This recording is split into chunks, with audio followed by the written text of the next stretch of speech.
Yes, yes. Okay.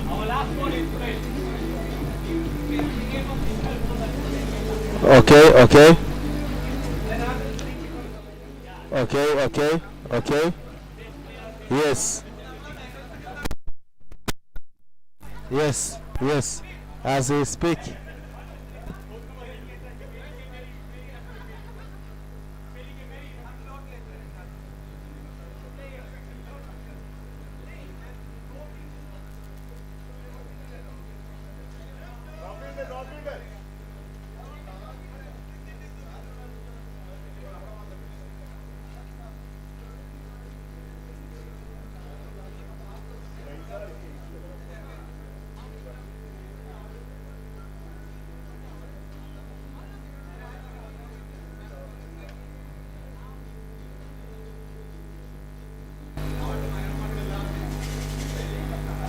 Okay.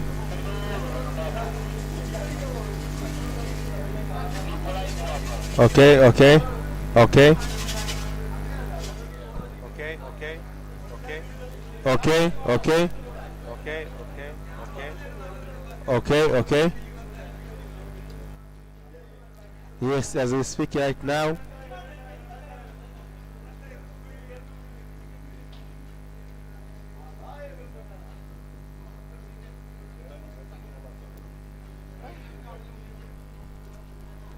Nishachoka tayari. Nishachoka.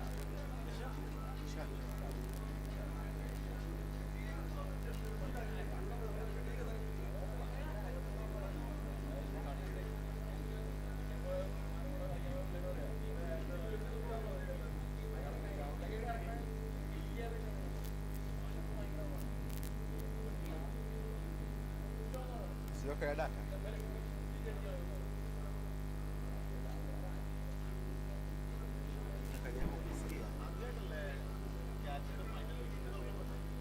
Raia full kwa nazo. Eh? Yeah. Asante.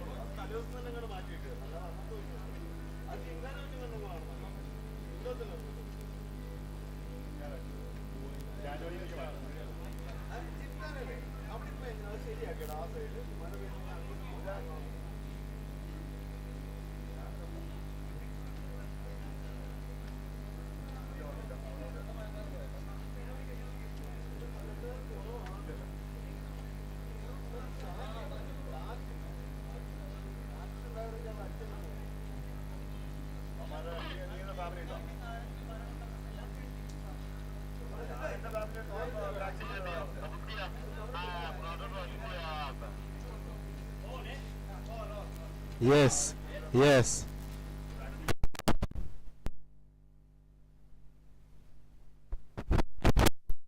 yes, yes.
Waambie wasiwe makelele yao wote.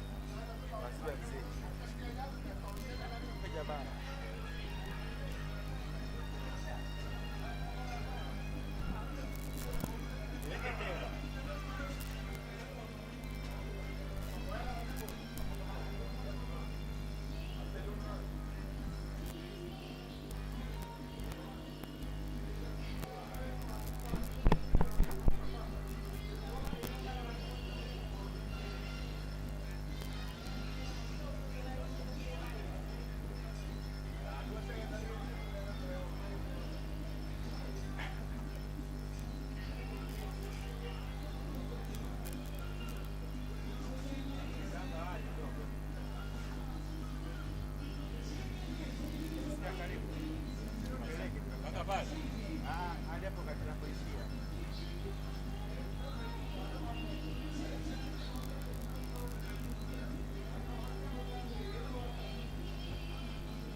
Yep.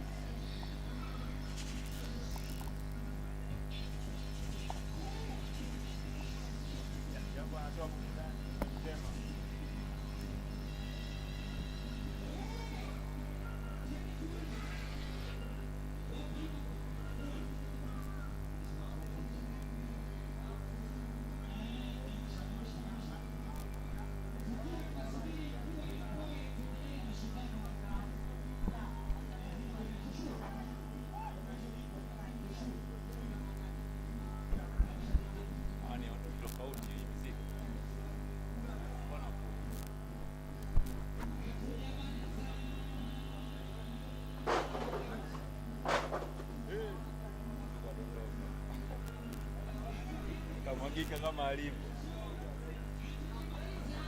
Tunaomba mzime mic, eti mic, nani speaker, nini sound wote.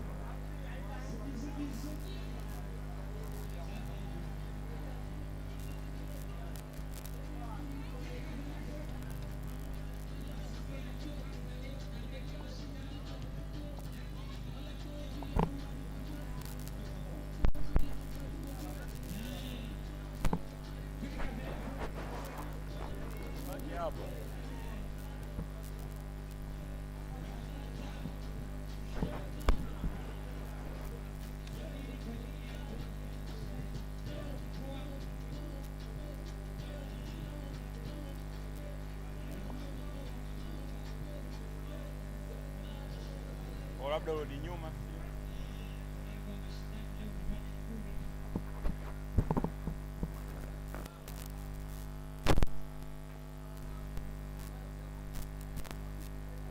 Mbappe nakuhitaji hapa.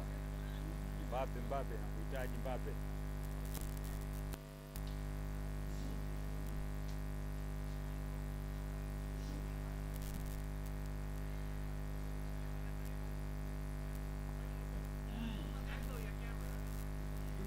Upande wa huku kama nione hiyo petrol fuel, kuhusu petrol fuel ni main sponsor.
നിന്ന് കാണുകയാണെങ്കിൽ ഒന്ന് ഇങ്ങോട്ട് വരാൻ പറയോ? അവൻ മുങ്ങിയതാ, അവൻ ഇതുണ്ടെന്നറിഞ്ഞ അവൻ മുങ്ങിയതാ.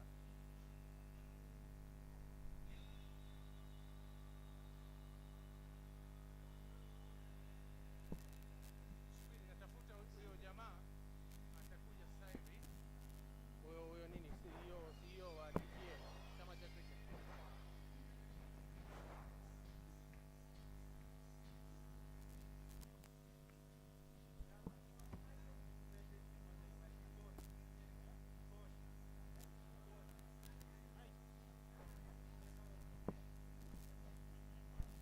Halo, tupo live. Tupo live. Tupo live. Tupo live. Tupo live. Tupo live. Tupo live. Tupo live. Tupo live. Tupo live. Tupo live. Kutokea Leaders Club. Tupo live. Tupo live kutokea Leaders Club. Tupo live kutokea hapa Leaders Club. Na leo ni finali ya cricket hapa. Tupo tayari.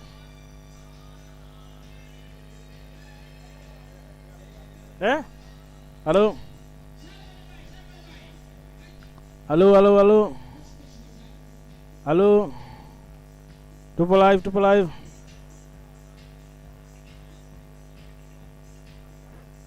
Tupo live.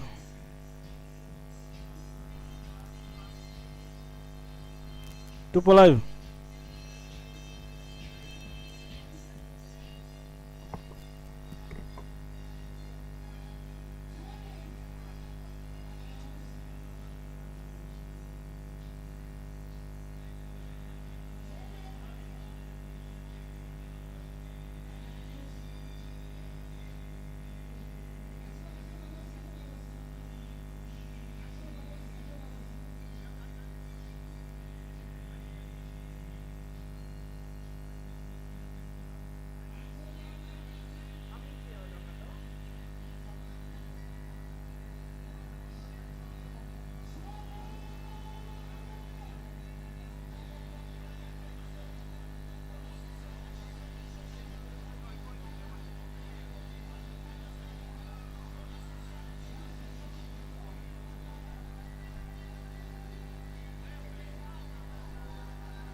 Can you come to you know the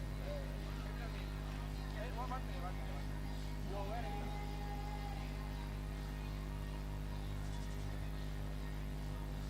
You're back at TPA.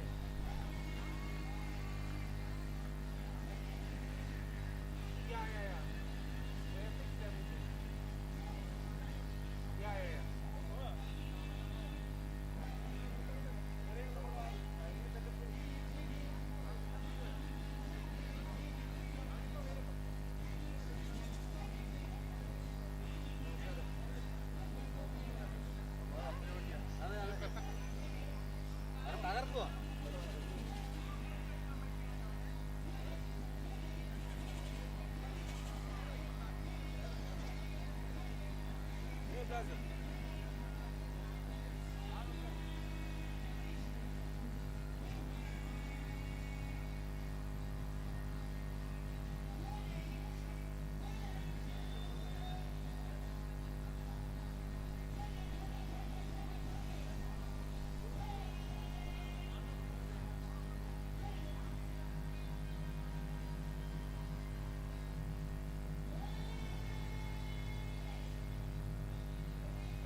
No, I'm doing your interview. All right, it's afternoon, so good afternoon. You've joined me here on the grand finale of the DC Petrofuel DC Caravans Cup. As you can see behind me, the members of the club are hard at work trying to take off the covers. We had some downpour today, but I don't think that will affect our final game, which is set to begin at 1:30. I have with me the secretary of the Dar es Salaam Cricket, Mr. Ashish Nagawadia. So Ashish, first of all, welcome to the ground. Let me ask you, let's address the elephant in the room before we get into the tournament, the achievement by the national team in the recently concluded Africa T20 Cup. Last minute entry into the tournament. Fortunate because Nigeria were not able to be there, and now we are runners up. When we started the tournament, no one knew about us, and now I think the whole continent does. So what do you have to say about that? Look, it's a testament of a lot of cricket that's happening here, with TCA doing such a hard work in getting the boys ready. The good part was the camp was already going on, so the teams were ready. We had the DC Caravan T20 going on, so T20, the boys were already used to the T20. But yeah, as you said, going there in the last minute and doing what they did, beating Kenya, getting all the way to the finals. For us in cricket, I think it's a victory. Yeah, we're disappointed they didn't win the cup. But getting to the finals is a victory in itself, and I'm sure this is going to take us ahead. We have I think four guys debuted, and from the four, two of them have been selected in Africa 11. So yeah, it's great. Kasimu, Abek, Amal and Akil have done Tanzania proud. So have the other guys. It's cricket. One loses, one wins, but you take the positives, and I think Tanzania has taken a lot of positives out of this. Indeed, I think this achievement is a big milestone in terms of cricket in Tanzania. Now coming back to this tournament, I think we started on the 23rd of July. We've had rain interruptions and other interruptions due to events out of our control. But finally we have the final, and we do have rain, but let's hope the final can go through. I think the two favorites going into the tournament, in terms of I&M Aurobindo, AKC, of course, holders of the tournament, and Alliance Caravans, the hosts. Both teams have reinforced. Both teams are raring to go. They had an opportunity in which Aga Khan, I think, ended up being the winners quite comfortably, and today is a rematch. So what are you predicting? It's going to be a close game, huh? AK, you need to give it to Ijazbhai. Ijazbhai, the captain, has a lot of experience, very composed, but at the same time, the Caravans Cup is quite gelled together with the new unit, obviously buoyant with Akil, Amal and Kasimu with the selection in Africa 11. It's going to be a fine game. We've had close games. Unfortunately, we've not had many games between these two teams. The 50 overs was washed out. They're one-sided T20, but this one, finals is a different game. And now with the sun out, we should be in for a good game. Indeed, we're looking forward to that. May the best team win. I hope you will be joining us later in the commentary box. Let us watch the game together and let's have a good time. So thank you so much. Thank you very much. Yeah.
Which tournament? This tournament.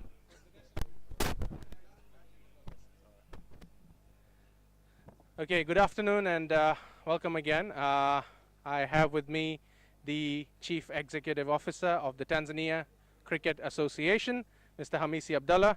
Hamisi, welcome to the ground. Today we have the grand finale of the Petrol Fuel DC Caravans Cup. But before that, as I was asking Mr. Ashish, the Secretary of DC, the Tanzania national team, the men's national team, have achieved a tremendous milestone, which is being the runners-up of the inaugural Africa T20 Cup.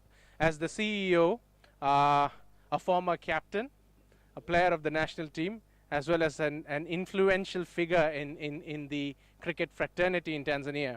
What's your take on this?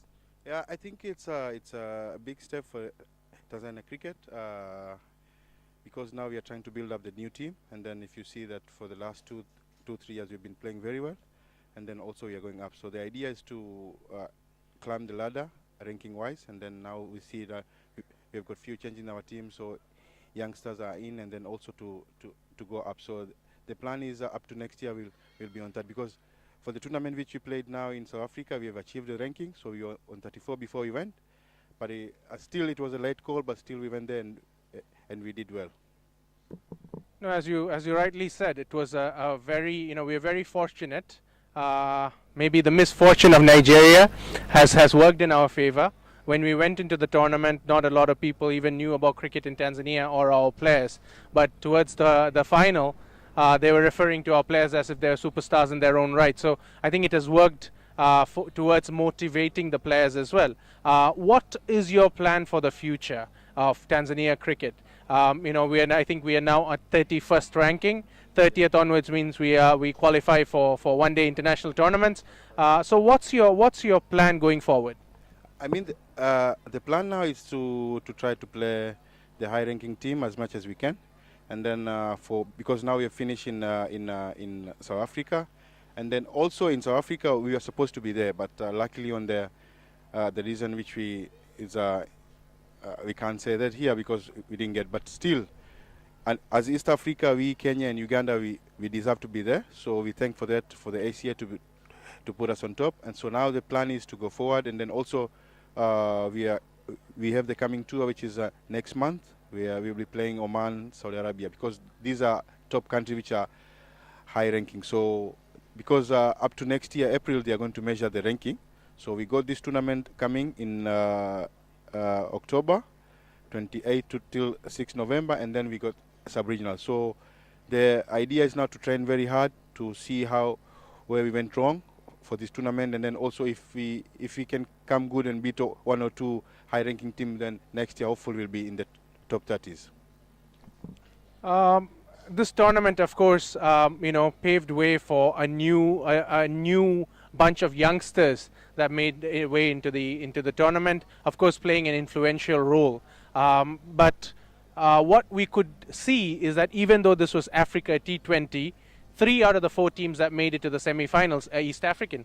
We got Kenya, Uganda, and of course Tanzania. So what does that mean for East African region, East African community? Do you have anything planned for these 3 teams to play among each other, which will also help our team?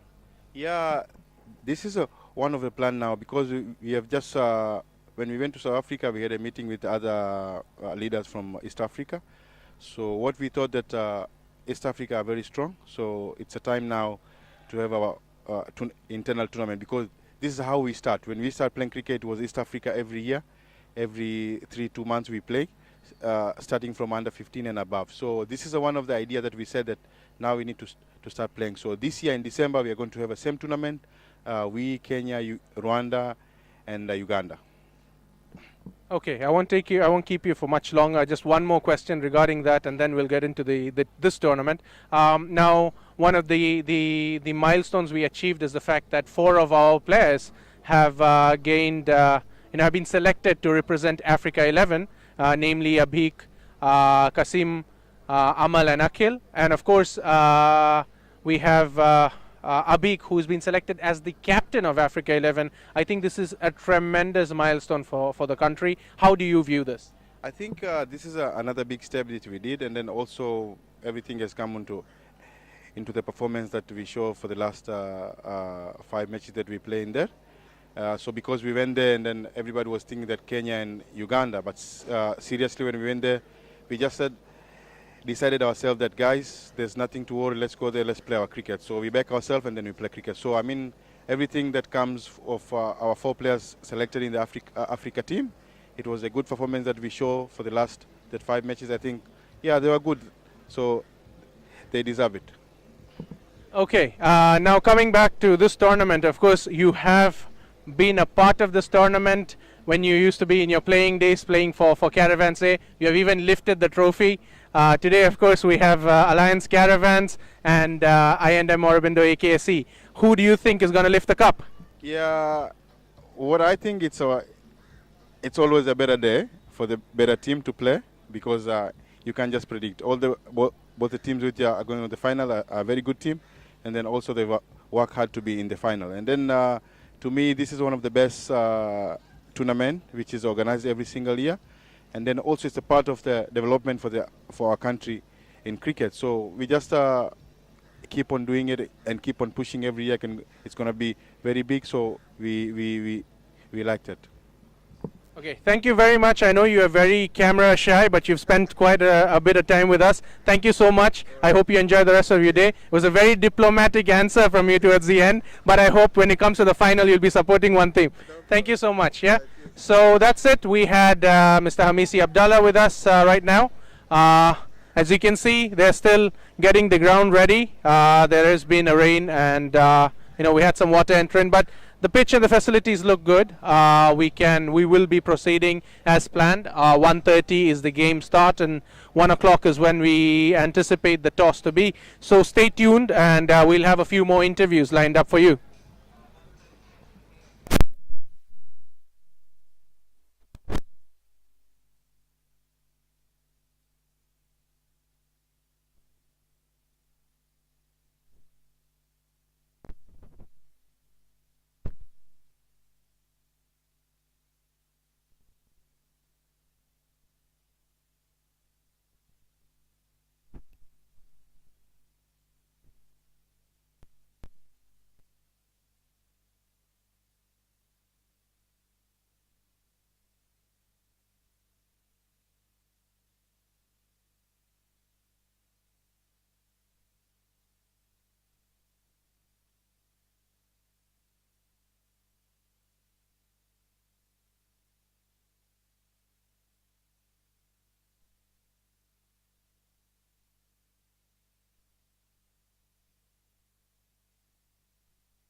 Okay, so I have with me Mr. Adarsh Dilip, player of Caravans Cricket Club, representing Alliance Caravans today.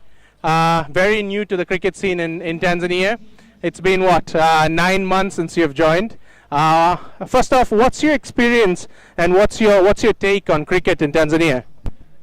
It's actually wonderful. First of all, I would like to say, and the effort right now you can see behind me. Everyone, with one heart, they just want one thing to happen. Is the final to be happen on time. So it is wonderful to see those efforts. So from that itself, it's understood what is cricket in Tanzania.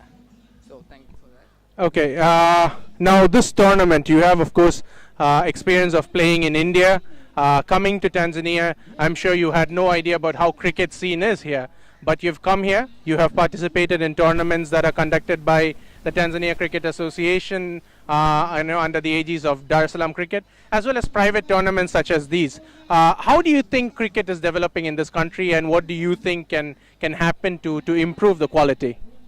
It's like basically every country have their own plus and minus. So what I am looking forward is like more number of matches.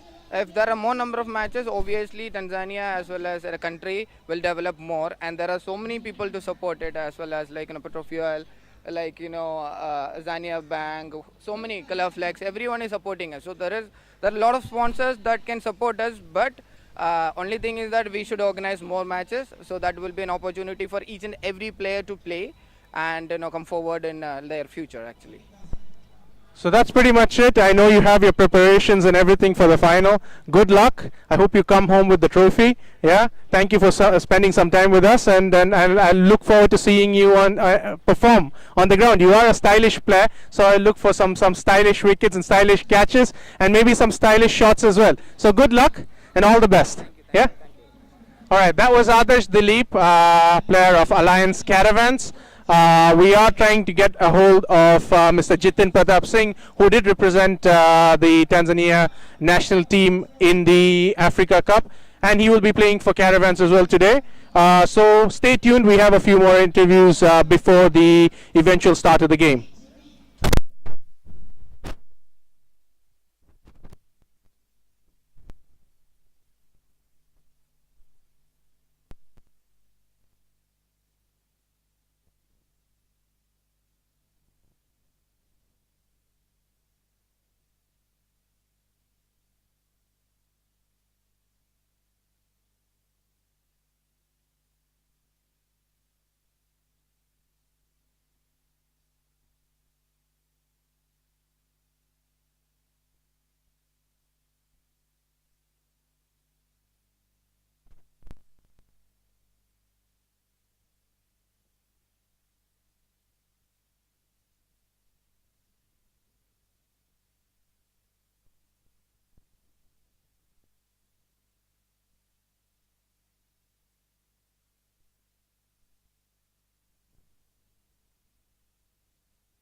So I'm back again, and with me I have Mr. Jiten Pratap Singh, all-rounder, having represented the Tanzania national team in the recently concluded Africa T20 Cup, and of course a very influential player for Alliance Caravans as well. So Jiten, welcome. I just wanted to ask you a few questions. I know you have your preparations for the final and everything going on. I'm not going to hold you on for too long.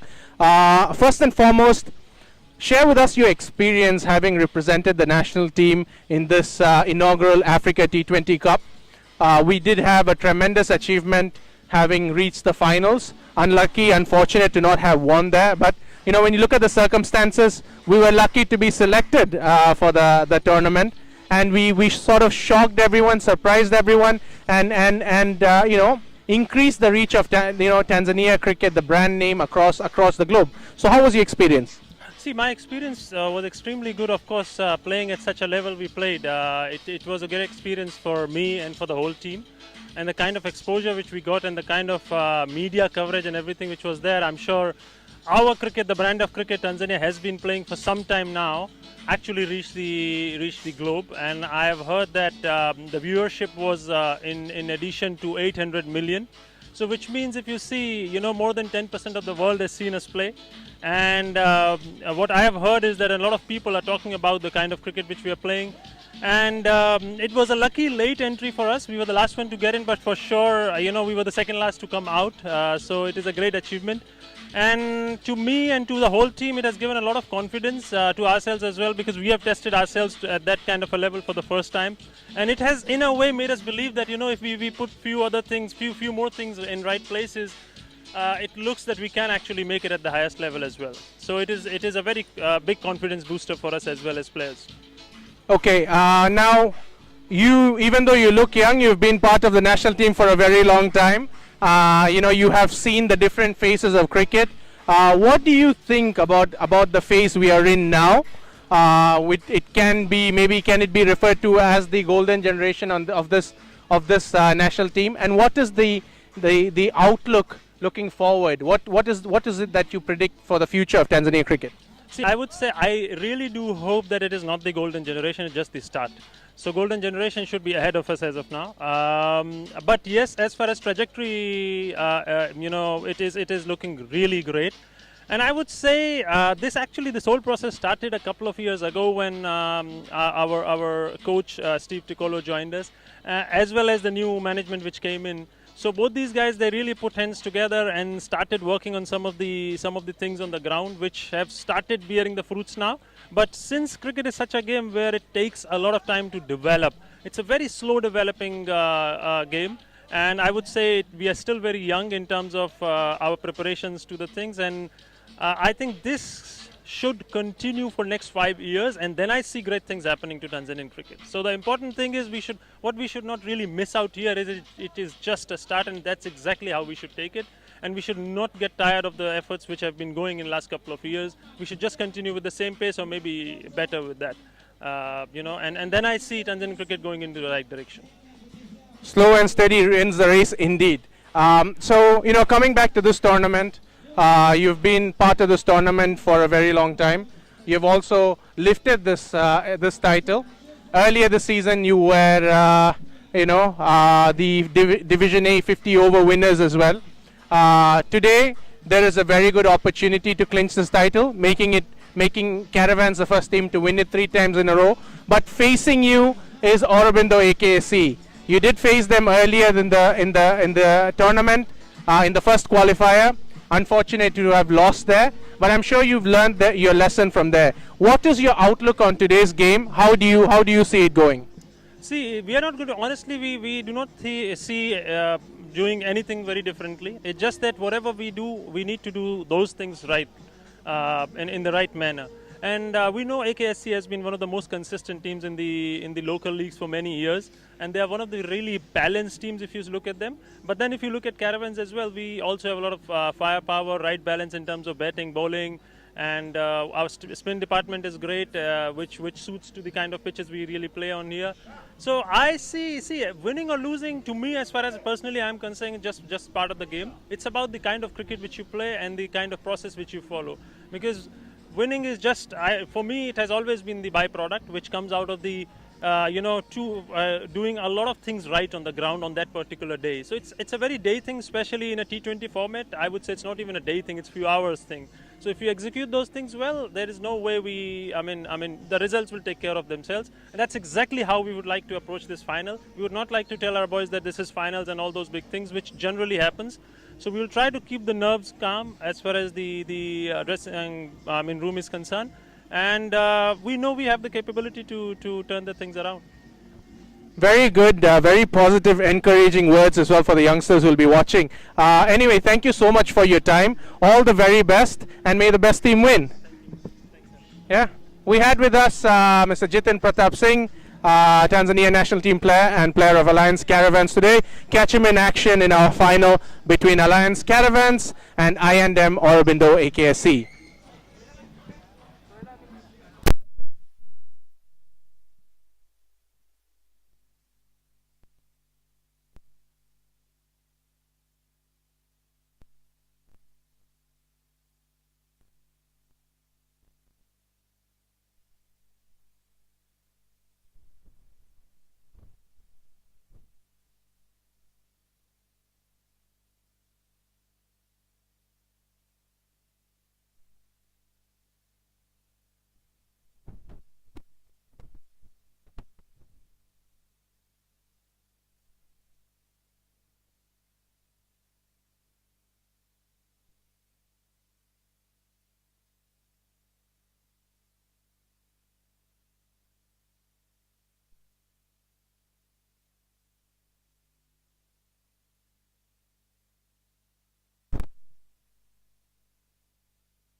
I have with me Arsalan Premji, player of Aurobindo I&M AKSC, favorites of the tournament, having won against Alliance Caravans in the first qualifier. Arsalan, first and foremost, you are representing the B team of AKSC, fortunate enough to come in. You've gotten the opportunity. A lot of youngsters want to play in this tournament. You've gotten that. You're doing well. You are holders of the cup. Do you think you can retain it? What's your first view on this? Yeah, first of all, I would like to thank Caravans for giving me the opportunity to be allowed to be tapped in, and it's always a great experience to play in such a big tournament, watched by so many people, and they've hosted a lot of tournaments here. It's always a very big opportunity to play for such a tournament and for such a club, and representing them in the finals is always a very good opportunity. And I have currently not been in the greatest of forms seeing my performances, but this tournament has given me a bit of just one game, and it got me back into where I used to be. So it was very important for me. I would like to thank a lot to Caravans, my club. And talking about the favorites, I don't think there's a favorite. I think both are equally strong sides. Even that last game, though I heard you saying in the morning it was a one-sided game, I don't think so. I think here and there it was just a few more runs we scored. So otherwise it should be a very good final to watch for everyone. Indeed, indeed. It will be a very good watch for all the neutrals. Now you did win, as you were touching about it. You did win your first rounder match. Do you think Caravans is going to view the final differently? They'll come out with a few tricks because they've had players that represented the national team. Both teams, AKC of course having 3 players, Caravans having 5 players. 3 of the players from Caravans and 1 from AKC have been selected to represent Africa 11. So these boys are coming out with a lot of energy, with a lot of passion. So they have that aggression as well and the good form going with them. Do you think the final is going to be a lot different from the qualifier you had? First of all, I feel like every game is supposed to be taken differently, not remembering what happened in the past. What happened has happened, and it's a new day, it's a fresh day, new pitch, new conditions, everything is different today. Finals is just a different pressure. There'll be a lot of people coming to watch. It's a different game, and of course the trip will help them a lot because they've played with good quality bowlers. They're coming back here in good form. Someone like Akil has been in great form. Abik has been in great form. So it's going to be a very, all in all, a different game. Not remembering whatever happened. Everyone will come with new plans, new day, and I guess it's going to be a very good, exciting contest. Indeed, indeed, a must-watch for the neutrals. Thank you so much. I won't take up too much of your time. I know your preparations are going on and your camp is ready. I hope to get a hold of Abik as well because he was representing the national team as the captain and he has won as he has gotten selected. But thank you so much for your time and all the very best. May the best team win. Yeah? And that was Arsalan Premji with us for I&M Aurobindo AKSC. We look forward to getting a few more guys. We'll see how it is. The tension's building up. There's a lot of music. There's a lot of dancing. There's a lot of enjoyment. Let's hope for a fun final.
All right, so the man we were waiting for is finally with us, the national team captain, player of I&M Aurobindo AKC, Mr. Abik Patwa. Abik, first off, welcome. Thank you very much. You represented the national team, you led the national team. We're very fortunate to participate in the tournament. When we started the tournament, this is something I said earlier, no one knew anything about Tanzanian cricket or our players. But when we reached the final, we were one of the favorites going into it.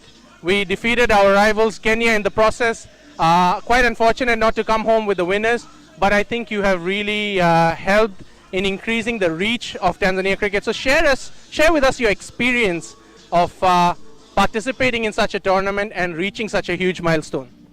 It was a brilliant tournament. It was brilliantly organized by Africa Cricket Association. We were invited in the 11th hour. Just because Nigeria dropped back the last minute. But look, we were prepared. We were preparing for the November qualifiers, so we were already in the camp. And when the invitation came, we just, without hesitation, we just took it. And we knew that we're not just going to participate. We're going to make sure that we come back with the cup. But then unfortunately, as you must have seen the finals, I would say that it's T20 is a matter of small margins, and that's what happened. But overall, it was a great experience. The guys played really well. They played their hearts off, and end of the day, look, a better team won. But I think we won the hearts of a lot of people. Indeed. You did win the hearts of all of us back home. But the biggest achievement, I think, coming out of that is the selection of 4 of our players in the Africa 11 side. And you will be leading that side. So how do you see that experience coming through? It was a sudden thing. Although I was one of the commentators who was a part of the selection team as well, was discussing about the Africa 11 after the tournament. So we knew that something's going to happen, but we didn't know what was going to happen. But after during the closing ceremony, after all the awards were presented, this was announced. And as soon as my name was announced, my name was firstly announced. So I came, I was standing next to Tom, and he's like, congratulations, and you'll be leading this team. At that time I was phased. I didn't know what to think or not. Because leading Africa 11, because later on there'll be 2 players from South Africa, Zimbabwe and Namibia to be added. So, leading someone like, let's say for example, De Kock is in the team, and leading him, it's something. Yeah, I'm still phased, but let's see when the time comes. Indeed, it's something we can all as Tanzanians be very proud of, this achievement, and all the very best. I hope you, along with the 3 other boys that have been selected, will really put the name of Tanzania cricket among the books. Now coming back to this tournament, because we have to come back here, I know you guys will be busy in your camp. You did face Caravans early on in the tournament, the first qualifier. You guys did win. Again, you get another crack at it. There is that rivalry and that banter between AK and Caravans. So how are you viewing this final? Look, we're just going to keep it simple. As you said, it's the finals of Caravans, one of the biggest tournaments in Tanzania. And we can see the atmosphere as well. The crowd is gearing up. And look, we just want to put up a good show. That's it. Just stick to basics and take ball by ball, and that's it. And I'm quite sure at the end of the day, whichever team plays better will win. So. Indeed. Thank you so much. I don't want to keep you up for long. Congratulations once again, and may the best team win. Yeah, that was it. National team captain Abik Patwa with us. So the tensions are rising, crowd is growing, music is getting louder. Join us for the final, which will start at 1:30 p.m.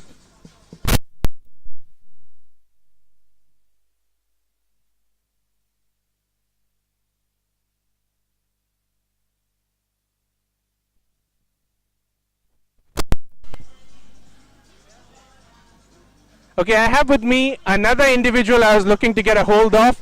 It's TCA's Information and Communications Officer, Mr. Atif Salim. He's the one who's working behind the streaming and everything. So if you're watching it back home, thank you, Atif. First and foremost, you've been doing your role very well, promoting cricket on all the social medias, on all the medias. It's a hard work because you have to follow the national team. You have to follow the regional tournaments, the tournaments in Dar es Salaam. So how has your experience been in this, and how is your learning? How do you judge this so far? First of all, it's so nice to be switching sides right now. I've been doing the questioning. As far as what you're asking is, see, everything, you first of all as an individual need to have lots of passion for whatever you're doing. You have to enjoy it. And when you have a good team around you, I think that just adds up to everything. And to be honest, it may look like what I'm doing a lot, but to be honest, it's just because of the team that is around me. And I think this is a collective work, it's a teamwork. As you can see, the way the final has been lit up today, I think it's one of those, we are hoping to have a best final. We had rains earlier, but the way the sun has come on, I think the gods has been kind to us. So yeah, we are hoping to have a great final, and it's all teamwork. And what you guys are doing as Caravans, it's just about that. Whatever I am doing in my capacity, there are 10 people more who are helping me to bring that forward, and that's what it is. Indeed, as you said, rain and Caravans tournament is very synonymous. Whenever we have a tournament, the rain will be there. Thankfully, it looks clear, and we hope to have a very good game of cricket. I was just speaking with the national team captain earlier, and I was congratulating him on the efforts of the national team, as well as his selection as the captain of the Africa 11. So, as TCA, what are you guys planning for promoting this, for ensuring that the national team has created a good image? People are getting to know a lot more about Tanzania cricket, what's happening here. So what is your plan of action to promote it further and make sure that people get to know a lot more? First of all, it's a great opportunity for our boys, these four who have been selected. But I'll just like to add something which most of the viewers would not be knowing, is that not just these four, all our players, because they went to play South Africa, and we got a worldwide coverage for this tournament. So not only these four, there are some of our other players like Ivan Ismail and others. I can't mention all of the names, but there are a few franchises who have looked at these players, and they are trying to get in touch with us. So it's a great opportunity, but these opportunities have been very rare. As you all know, this was a last-minute call for us. Thankfully, the boys took it out very well, and they performed well. Yes, we could not cross the line as always. We are also under some sort of a curse there, but I'm sure we will cross the line. The important thing is that the kind of exposure we got as a nation, as a cricketing country, it's massive. And when we hope that even our national team captain has been selected to captain the team, shows that how far we are going. And when Africa 11 will be playing, and we hope that our boys perform in those games, it'll open doors for many other players, and hopefully when that comes, we'll be very far than what we are right now. Indeed, true words. The only way is up, because we've had all our teams, our under-19 women's team, under-19 men's team, the senior women's team, the senior men's team, they've all been doing well in their respective fields. Under-19 women's team, again, unfortunate not to have been qualified. Under-19 men's team, same thing. So, as you said, there is something limiting us. But with these kind of opportunities, I do believe that we are going to do a lot better. And with the sort of opportunities that the boys get to show their prowess, I'm sure they will do a lot better. Yeah. So what is your take? I mean, I think I was asking this question earlier that to the CEO of TCA, Mr. Hamisi, that you're having a lot of a good cricket being played in East Africa. When you look at the Africa T20 Cup as well, Kenya, Uganda and Tanzania were 3 out of the 4 semi-finalists. So that shows how well cricket is growing in East Africa. So what are you guys planning for some sort of inter-country tournament between the East Africa region? What do you is there anything in the works? Yeah, there are some tours that we are planning. Hopefully, we are trying for Malawi to be coming here. We're trying for Uganda and Kenya as well. But as you know, once our rank is going up, then the countries which are above us will find it difficult to come with us, because it's all about ranking at the end of the day. But yeah, we are trying to get Malawi here. We are planning also to go abroad, but everything needs a good funding. We are requesting for some sponsors who are watching here. Please do get in touch with us. And just to touch upon again that our growth has come with a few things that we have done right in this management, is that to have a permanent coach to be here. So as you can see that this has been a last-minute call, but to go out there and perform, it is not just a fluke. These boys have been practicing and being in a camp for a very long time, for about 2 months, not knowing anything about any tournament which is going to come. And hope when the chances like this come up, then you can see the performance. So this is something that we are continuing, we are planning to continue doing, and hopefully the results will go on improving, and finally we'll have something, a silverware. That's what we are lacking at the moment. True. We are all looking forward to that. Thank you so much for your time. It was a pleasure, and let's hope for a fantastic final. Yeah. I'll see you soon, guys. Huh? See you soon. Okay, that was Tanzania Cricket Association's Information and Media Officer, Mr. Atif Salim, with us.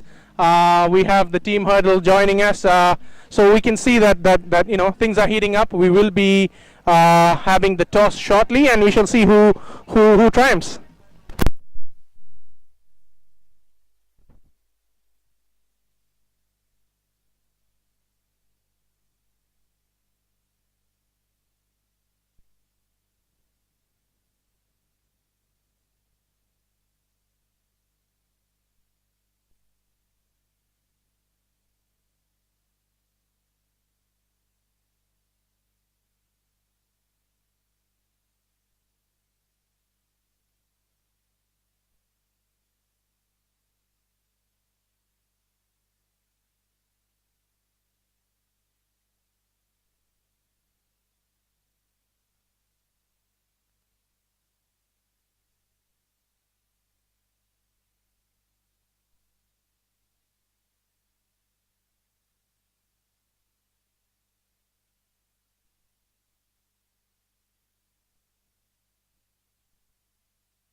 Sales, Isaac's with the toss. What will you do?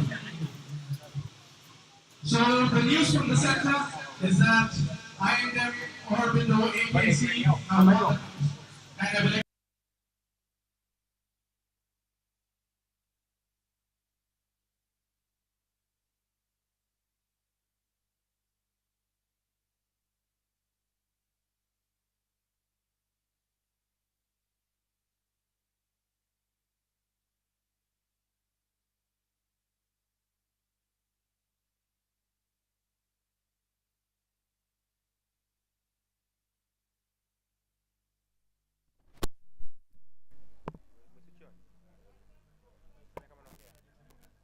Yes, yes, 1, 2. Na test. Fresh.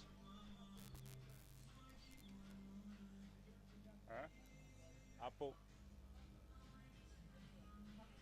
And not Okay, as we are keeping on the match live.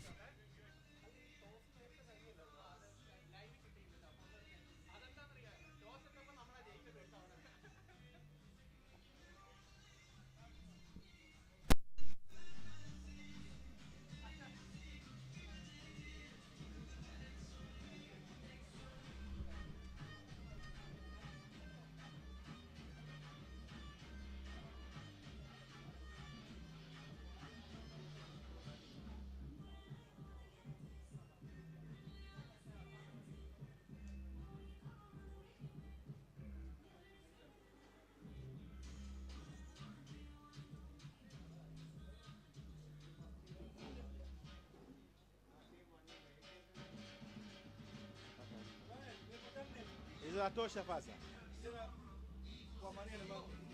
Kitu kama hiyo makali sana. Baadaye.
Hello.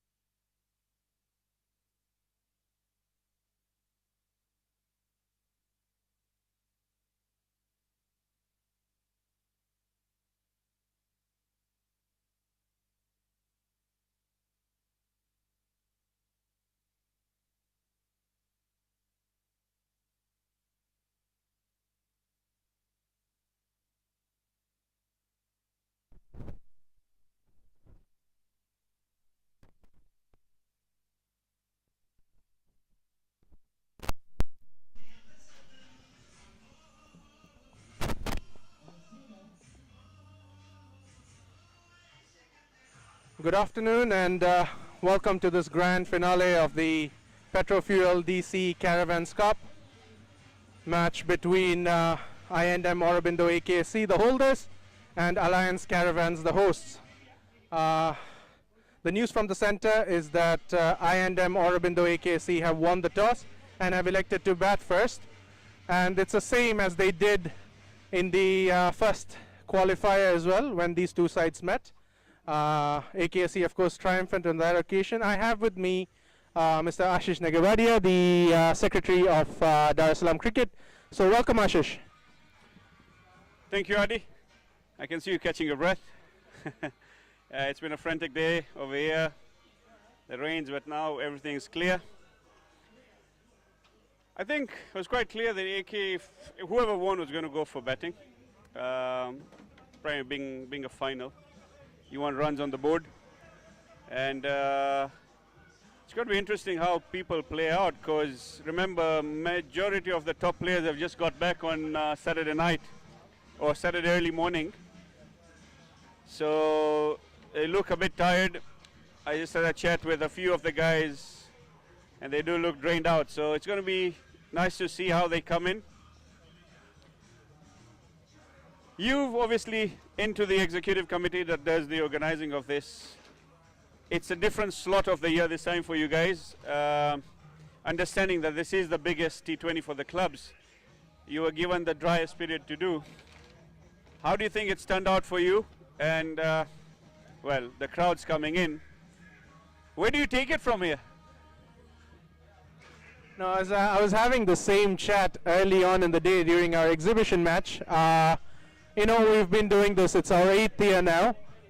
When we started, you know, the intention was simple. You know, increase the quality of cricket in Tanzania, give teams an opportunity. So that's the main reason, you know, every year we do the tournament, we conduct the tournament, we try to do something different. And the past 2 years now, we have not been taking any entry fee whatsoever from the team. So, you know, the teams can just come in through invitation. They come in, there's no pressure. You don't have to do all these kind of things. You come, play your game. And as you're saying earlier, you know, we have about 8 players that have returned from the camp, you know, the Africa T20 Cup. I see it as in 2 ways. One, yes, I know they would be tired. They haven't been able to get enough rest, but they were all performing exceptionally well in the tournament, so they can carry that form into today, finish off the games, and then, you know, whatever happens, happens. So there's a lot at stake here. Of course, the biggest tournament in the country. When you look at both teams, they have both won on 2 separate occasions. AKC will be looking to retain, being only the second side after Aces to retain the trophy. But whoever wins goes into the record books, as this will be the third time winner of the tournament. So it is something exciting. Who's your money on? I'm going to go neutral today. I think a very well balanced side. There's a lot of experience all over. I said this when you had the interview early on. Ijaz Bhai has a lot of experience. He knows a lot of these players. He watches them in and out. But in the final, anything can happen. And, you know, again, with what the teams have done, 8 players coming from South Africa, that adrenaline can really rush through. I believe AKS has slight edge because of the lineup. You know, a lot of them are all well versed with the conditions over here. And they have one of the finest bowlers around in Harshid. Abek, who is the leading scorer, Vinu as well, part of the leading scorer. But I think it's finely poised. I would say AK, but I think it's finely poised to have, you know, to have a great game of cricket. Indeed, regardless of who wins, we are hoping for a tight contest, because that's what we want at the end of the day, for the neutrals to come and enjoy. You know, if you have a one-sided final after hard work for almost two months, it will you know, put a dent in our hopes. But knowing both these sides, I'm sure it will be an evenly poised game. You know, it's a winner-takes-all situation, and we can see that the teams are lining up to come in. We will be having the national anthem. Thereafter, the game will begin. We have 2 fine umpires in the form of Jimmy Kamande and Adil Qasim. Just reading out the team list now for Alliance Caravans. They have Adarsh Dilip, Akhil Anil, Amal Rajivan, Jiten Pratap Singh, Johnson Nyambo, Karim Othmani, Kasim Nasoro, Nandakishan Potachira, Nasibu Kelvin Mapunda, Srijit Kumar and Suraj Kumar. For I&M Aurobindo AKC, it's Abhik Patwa, Arslan Premji, Aizaz Yasani, Drumit Mehta, Harshi Chauhan, Laksh Snehal, Roziki Kiseto, Sadiki Idi, Vinu Kumar, Vipin Abraham and Vishal Patel. Now coming back, I wanted to ask you a question. As the Secretary of DC, we have seen 4 new players come in the form of Adarsh Dilip, Akhil Anil, Amal Rajivan and now Vinu for AKC. How do you think these players will help, with their experience, how do you think it will help our boys here as well as the national team? It's first and foremost, I think the teams have done a great job. Actually bringing players from overseas is not cheap. And to retain them here for a longer time, you can see the quality. Obviously Caravan started it off, they swept the 50 overs. And not only sweeping the 50 overs, they also won the 30 over. The whole positiveness really ran through the whole Caravans team, A, B and C. So it's brought good addition. I remember the first time Amal scored a century and I missed it. And the very next day I was told, you need to be on the ground to see the guy. And we were there, and I was there on the finals, and he played really smart cricket. But what that has done is it's really given guys like Abek, Vishal, who have been consistent in their performance, it's given them a platform to also push through. When you do not have competition, I think you become a bit laid back. You feel that I'm okay.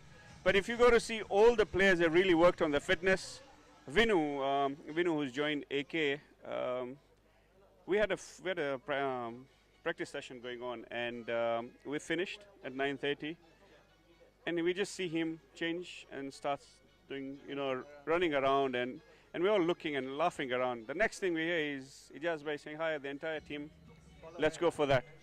So you see, it's basically they bring in new things. People are used to, I think it had become to a point where we knew it was Caravans, AK, Oasis, that's it. But if you see this year, the 2 teams that were relegated came all the way till the semi-finals. One invested in youth, the other one had one Kenyan player, ex-Kenyan player come. So it's raising the bar. And for us as DC, a lot of teams have asked, can it be done? Can we do it? How is the procedures? So people are ready. And I think next year is again going to be more exciting. And people want to bring them not just for one tournament, they want to bring them for the entire year. And this can only help the national team setup, because the same people who are brought in have gone and taken the bar much higher in the national team as well. So in the end, everyone's looking towards the Tanzanian team doing well. And this is all a pipeline that's going to feed through. So hats off to the guys who really invested and brought the quality back to cricket.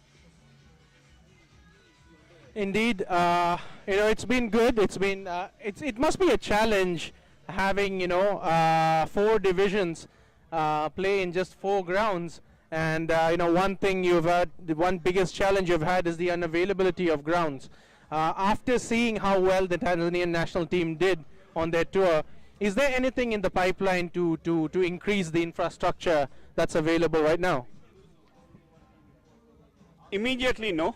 But yes, this is something that we've been discussing with the mother body, TCA, and it needs to be done.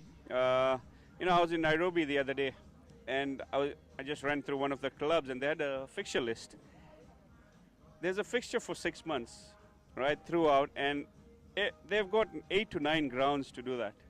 So they have 2 more grounds being built, so 11 grounds. It's easier for people to have games consistently.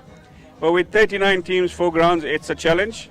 I do know that they're looking at something in Kigamboni, but till we get it, it's going to be a challenge that we are going to work with. The good part is the fraternity understands. But yes, there's definitely need of facilities, not just grounds, but practice facilities as well, so that teams can be consistent. Indeed, complete full appreciation and support to Dar es Salaam Cricket for managing all these games in such tight constraints. And I think a special shout out must be gone to Mr. Adil Qasim, who works on the fixtures, because his work is not a simple task. and he's on it all the time. You see cricket's happening all around, even with such constraint on the ground. So shout out to Atif as well. So how has that experience been? You're new into Dar es Salaam cricket. This is your first year. How has your experience been, and what's the way forward? Honestly, that guy is just something else. Adil has worked really hard. I think about 274 games have been played so far, and setting up so many games, it's not an easy task. But right, as you said, we need to shout it out loud. He's done a fantastic job. He keeps the games flowing no matter what the conditions are. So yeah, it's good to see that. It's good to see boys enjoying the game. It's good to see that the committee is dedicated to ensuring cricket happens every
We've got the cup coming out now.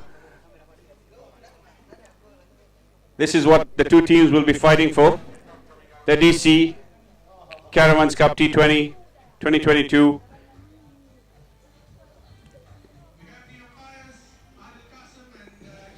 We've now got the two umpires walking out. Adil Kasam and Jimmy Kamande, who will be officiating the game. And following that, we've got Srijit leading the Caravans team, the Petrofuel Caravans team.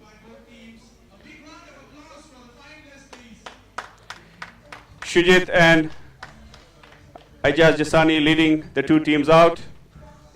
This is going to be a cracker of a game. The two teams really primed for this game. AK more rested as they qualified a week ago, and Caravans had to play an eliminator yesterday, which they won quite comfortably. We'll be having a national anthem before we begin the proceedings.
the players go through the customary handshake. Caravans team led by Srijit will be taking the field to start the proceedings. Opening batsman from Aga Khan. It's going to be Abik Patwa and Vishal Patel. Abik sitting comfortably at number 4 with 195 runs in the tournament so far. He's had a couple of quiet games, but had a splendid tournament in South Africa, so I'm sure he's looking forward to bring his fine form into the final.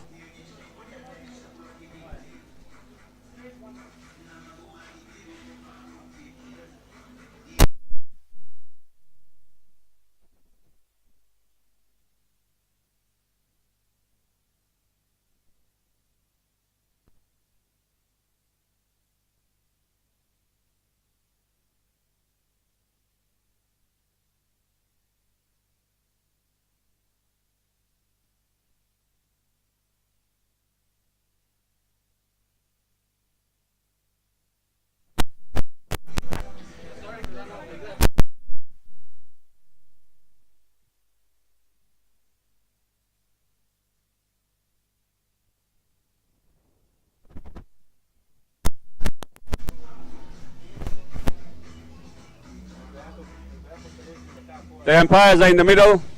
We all set for a grand final. Petrofuel DC Caravans T20 Cup 2022 all set to kick off. Festivity of 2 weeks coming to an end today. One set of supporters are going to be excited and one set are not going to be so excited, but in the end I think cricket is going to win.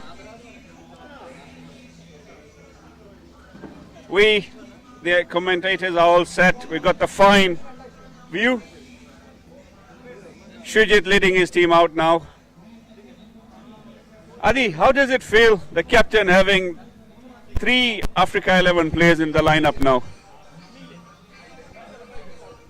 I'm sure it really helps motivate the entire team because, you know, they're new. They just came in. This was their first experience on the international stage. They have done well. Kasim, of course, we know him. It's not the first time that we've seen him play. We know how talented he is. But he's done exceptionally well in the tournament, as well as Akhil and Amal, both who have clicked from the moment they've come in. They don't seem to have an off day so far. Let's not hope today is that day. But I think the bigger achievement is this man that's coming in, Abik Patwa. He will be he'll not only be representing Africa 11, but he will be leading them. So I was just speaking to him earlier about that achievement, and he's also quite awestruck with that opportunity he's gotten. So it's a great achievement for Tanzania cricket as a whole. And I'm sure that we will see the after effect of what they have picked up from the Africa T20 Cup today. It's going to be an entertaining contest. Absolutely. I know Abik personally, and he also was quite surprised to be selected as the captain, but I guess that's a testament to what he did for the team, the way he led the team as well. So it's going to be interesting to see how he, reads this player. Just bringing on to this pair that's facing off, Adarsh bowling to Abik up in the group stages. There's some words that were exchanged, and it's going to be interesting to see how Adarsh comes back. We have Vishal on the other end, on striker, who's actually had a changed role. He's predominantly been a 1-down, 2-down player, but this whole tournament he's played as an opening player.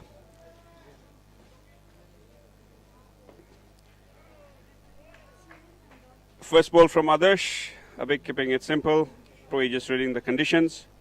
So I was saying, yeah, a new role for Vishal. And I think with Vinu coming in, that's given AK the flexibility to extend the lineup and make this change. True. Adarsh with the opening over. Facing him is Abik.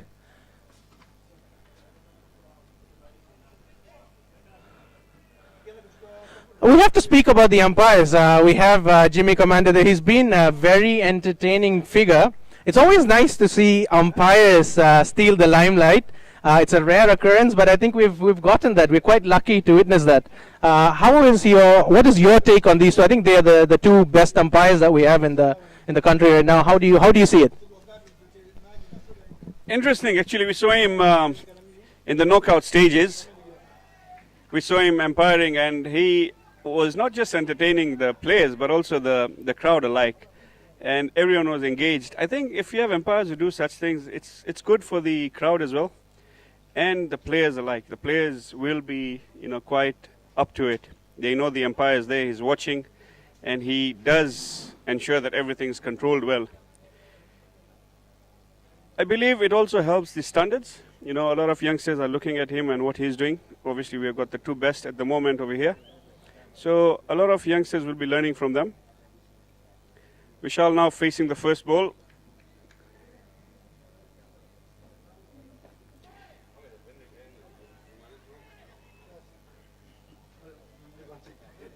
Vishal, as we know, takes his time to set in, but can be a very explosive batsman if he's allowed to sit on and play his game.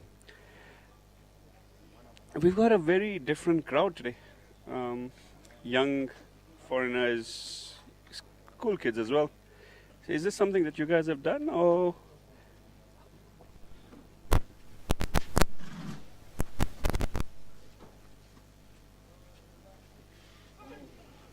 That's another dot. Yeah, we have wanted, our aim was to increase the reach of the sport among the crowd that is not aware of it.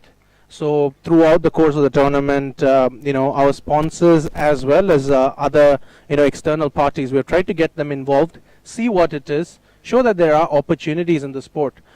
So that's been the end goal of it.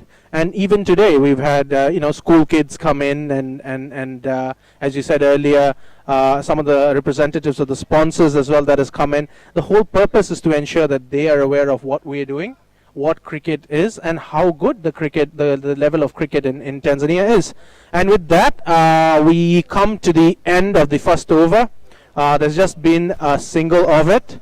As you were saying earlier, yes, Vishal, he likes to stay there, he likes to play, and Caravans should try and stop that, because if Vishal is given time to play, 30, 40 odd delivery, then you're in trouble, because he strikes at less than 100 in the first 10, 20 balls, and thereafter you see him shoot up to 160. So you don't want to have that. It's a bit dangerous. Both opening, the opening pair is very dangerous, and following them is Vinu. So Caravans are going to need something special today. Absolutely. As I said, with the new role Vishal has been given, and Vinu in, it allows AK to have a long lineup. Because remember, after Vinu, we've got Riziki, we've got Harshid, we've got Siddiq, who can really hit, and Arslan as well, who's hit form in this tournament. So it's as I said, an experienced batting lineup. Both of this are very experienced in T20 cricket. Vishal can play his game, as Abik, we all know, is very explosive. He likes to play his T20 games. And now we've got Suraj coming in for the second over.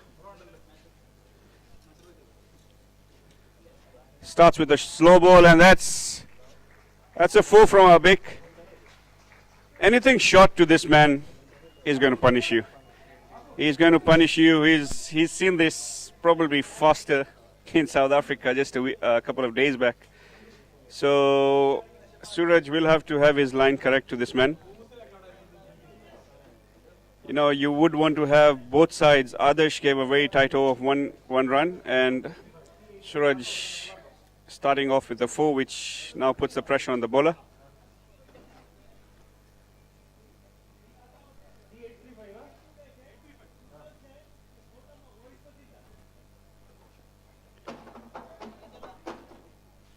And that's a wide ball.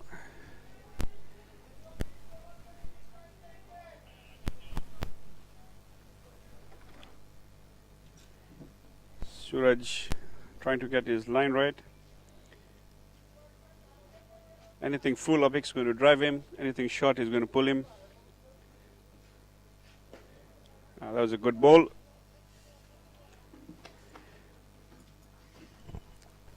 Yep, Suraj might not have had the best start, but better ball there. He would want to finish this over on a high. As he said rightly, Adarsh bowling very tight in the first over, not giving anything away. And it was not a good start from Suraj, but we have to see how it goes. And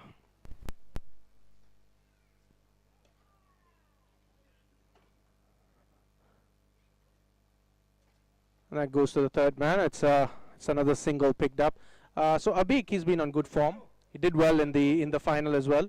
Both these batsmen, you can't afford to let them stay for a long period. So what do you think Caravan should be doing now? What is the correct length that you need to bowl at? Getting Abik to drive is something they need to work on. That's what they'll try, because anything short, and he's going to pull that through. Abik is a bit different when it comes to driving. He doesn't like reaching out to the ball. He likes the ball coming to himself. In Vishal's case, he's going to just nudge around for singles initially. So if they can keep it tight, not allow him to take singles, that's going to add pressure on him. Because you'll have the crowd starting to say, Vishal hit, Vishal hit. Because that's what T20 is all about, right? But that's not his game. But he's had a fine tournament. He's had a couple of 40s by obviously a slow start, but then going ahead to really hammer the bowlers.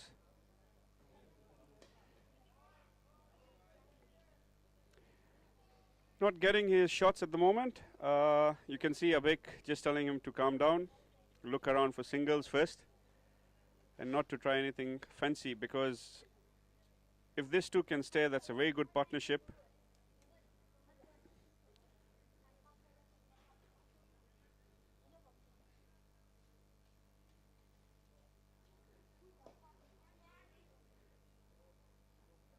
That's a misfield from Akil, and Amal seems to have pulled up.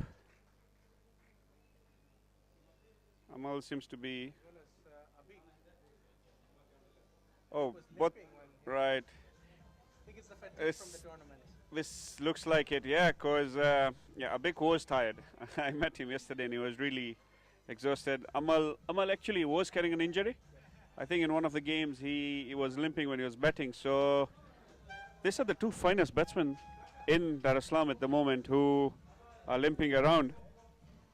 I don't know if this is going to affect either of the two teams.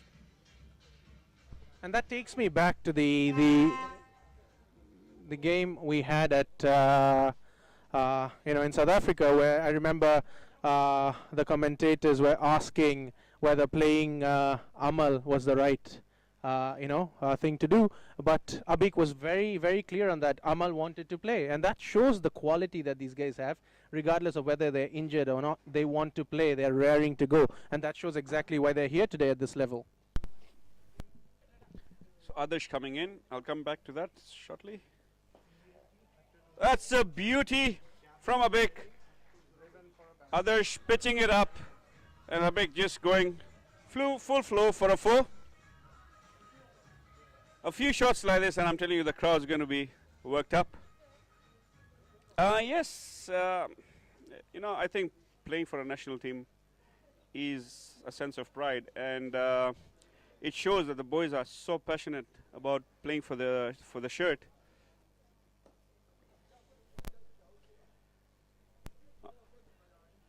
When a captain has players like this, he knows he's going into the battlefield prepped up, fully prepped up to win games.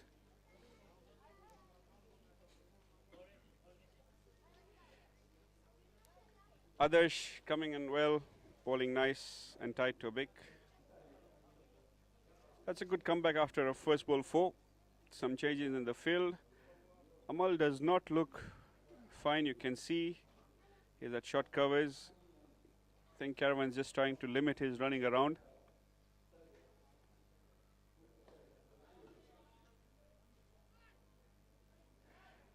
Abik showing his frustration over there, and a bit of, that was very loose, the first part of the fielding and then the throw. Yeah, you can see Abik not happy there. It seems the teams, just like the spectators, not believing that they're playing, because looking at the rain in the morning, people were not expecting this final to happen. So I think it's going to take a couple of overs for everyone to come in as we see the spectators gathering. And as you said, these kind of misfields and overthrows, it will really affect going deep into the game. And as you were saying earlier, Amal, it seems he's still playing with that injury. He was holding on to his groin area earlier. And I'm sure when AKC have someone like Aizaz in the dugout, he will be looking at these kind of things and he will be targeting it. So, we have to look forward to see what they will do with Amal when he comes to bat. Absolutely. The pace bowlers, Harshad, Vipin, will be looking to cause more havoc. It's interesting, how do you play with someone who's injured, with so much cricket coming on as well, because not only this game, but Caravans are going to be playing, a lot of Caravan players are playing the National Cricket Premier League, followed by the Gymkhana Cup that's coming up as well. So yes, I think the players do need the rest. Maybe, just having to run off to South Africa all of a sudden could be an issue as well, because they just had 2 days to prepare themselves before they flew out. So that could be something that's worked adversely on the two teams. But coming back to Ijaz, he reads the game. He comes and watches each and every player, and in his mind he's got a clear plan of what he wants to do. So AK is a very fine oiled team. The engine is well oiled. They really have clear roles that they need to do, which makes it much easier for the players to adopt. Whilst Caravans with Kasimu, Jiten, Srijit, the experienced guys over there, they are betting in the youngsters coming in, because I believe we got the youngest team in the tournament, with a lot of just under 19 players coming out from that age group. And Amal and Akhil also, in the youth group. So it's a very young team playing a very experienced side.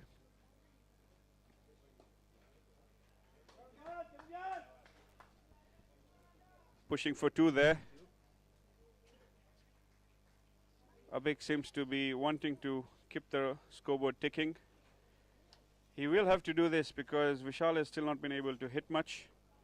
He's not opening up yet, but Abik will want the scoreboard pressure to be limited, not having him to do anything outside the game to push the score up. That's a beautiful shot. Suraj being hammered once again. Abik has really lined this up. He's crossed 200 runs in this tournament. He's consistently scored over 200 in the Caravans Cup for 3 years in a row. Just shows you what kind of player he is. And, as you said earlier, he wants to keep the score ticking. And as the fourth over is going on, AK have 20 runs on the board, which is very good start. I'm sure they would want to play without losing their wickets. It has been, for Caravans, the odd loose one, and they're being punished. So, you can't, in this game where there's such fine margins, you can't give any easy balls. That's true. That's a wide, 4 wides there. It's going to be 5 runs. Suraj not having a good start to his second over as well.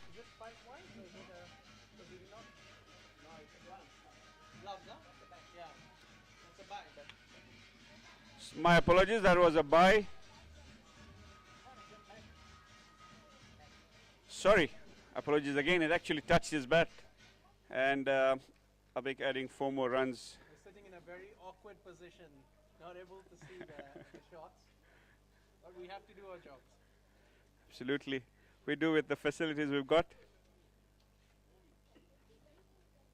Let's see what Suraj comes back with after 2 back-to-back boundaries.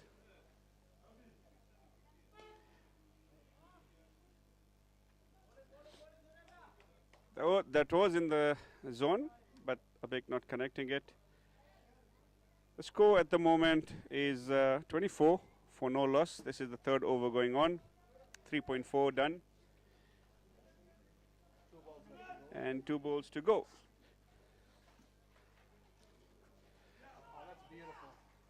Flicked off his thighs. That's another 4. This is turning out to be an expensive over for Caravans now. It's been tough. I think Suraj is under a lot of pressure, and it's the pressure of the final. So, you know, we have to see what happens from here. 4 overs, 1 more ball left to go to make it 4. It's 28 for no loss. So both batsmen doing exceptionally well here. And Suraj here to deliver his last ball of the over.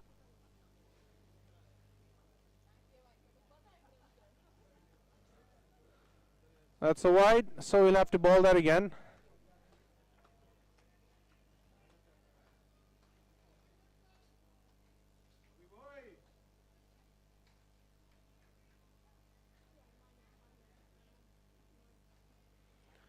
And we're back to action, the final delivery of the over.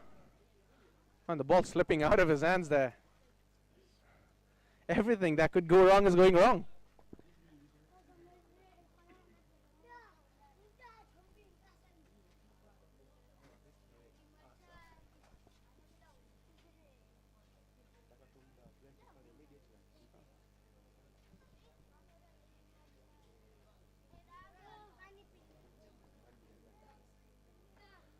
And he'll have another go at it, the last ball of the over.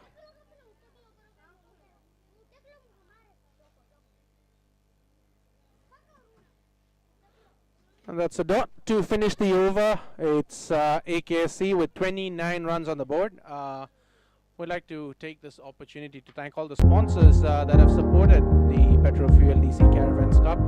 Of course, without such a huge backing, it would not have been possible. And you know, Caravans, as we were speaking earlier, strives to do one better every year, and it is a testament to the support by the corporates and you know, the stakeholders of cricket as a whole, as well as the cricketing fraternity. So we move into the 5th over, and it will be Adarsh that will be delivering the 5th over. He's done quite well so far. But Suraj on the other side not being able to support him completely. So they will be looking for a breakthrough before the power play, because that will be the tactics. How do you see this panning out? It's going to be a good one because Vishal probably wants to get off. And there he goes. I think Vishal's arrived to the stage, taking on Adarsh's first ball. He spent basically 24 balls there watching what's going on, and he's opened up. Shrujit trying to get his team charged up.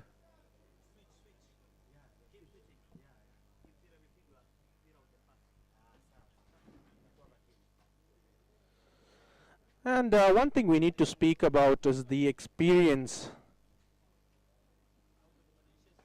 That's another one. It will run away. Oh, that's fielded. Excellent effort in the deep there.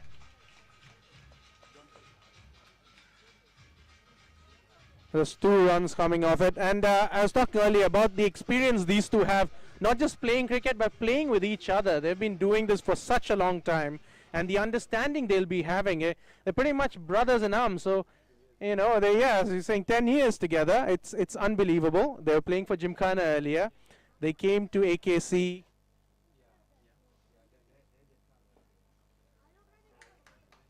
They came to AKC when AKC was in dire need of openers, with Arshan, of course, leaving. And what an opener they got in the form of Abik, the best in the business, and Vishal as well. What an excellent one-down batsman he is. He has been opening in this tournament. But that may be due to Vinu. But 2 exceptional players that Aga Khan have gotten. And you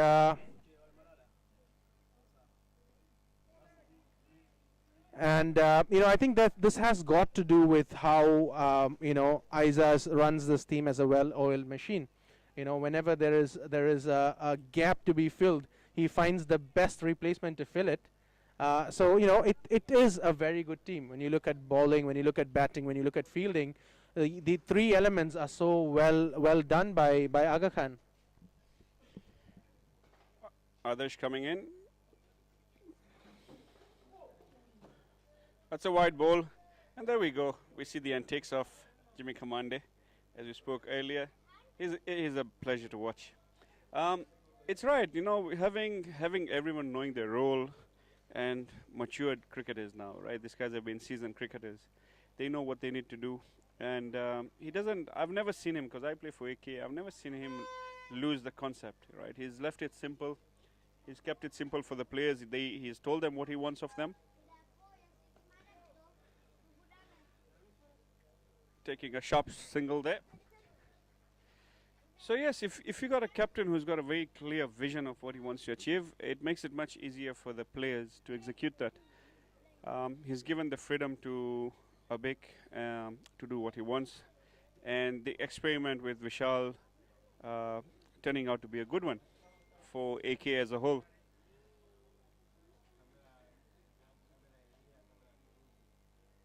Adarsh coming to bowl to Abik now. It's been an expensive over from him. And that's another wide. Although the weather is very hot, the players look very, very cool at the moment. I think they need to wake up a bit. What's with Caravans and the rains? This is a question we haven't been able to find an answer for the past 14 years.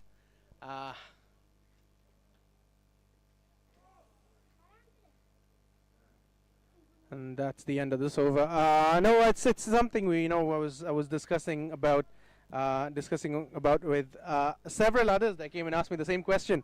We could host a tournament during the driest period, and there will be some or the other way for rains to happen. I don't think we can blame this on climate change. It's just misfortune. But some or the other way, we managed to string everything together and finish it in time. So I think that's an achievement we can be proud of. We used to conduct this in September, the latter quarter of the year. And even then it used to be raining. So we thought this window would be better. But it turns out even if we go and host a tournament in a desert, it's going to rain there as well. I think all the countries should be looking at you guys to be having tournaments when it's drought. Nevertheless, you can see the two pitches are dry and clean. So hats up to the groundsmen to ensuring that play started right on time. Jiten having a quick word with Akhil. Akhil seemed to have removed all his frustration on Gymkhana yesterday.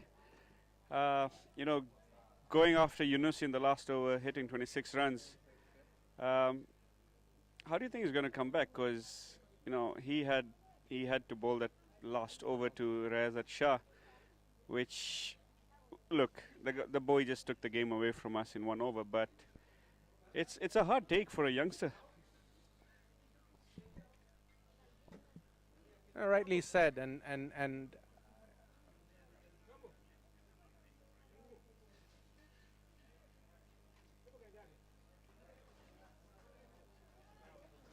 rightly said, and what defines a true superstar is how they pick themselves up after what has happened.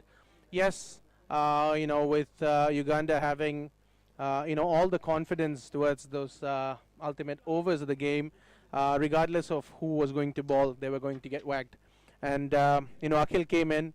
It was unfortunate, but he's done well. I think he came back and, as you said, took that frustration out on Gymkhana. 21 ball 47. That final over, he managed to get 26 runs. So he is, and he's been taken to the cleaners there. So Abik does not want to deal in singles. He wants to go for the big shots. And the start gets even sweeter for I&M Aurobindo AKC. 39 runs on the board. With Abik scoring 25 of just 16, 4 boundaries, 5 boundaries in the process, and Vishal with a steady 10 and 15.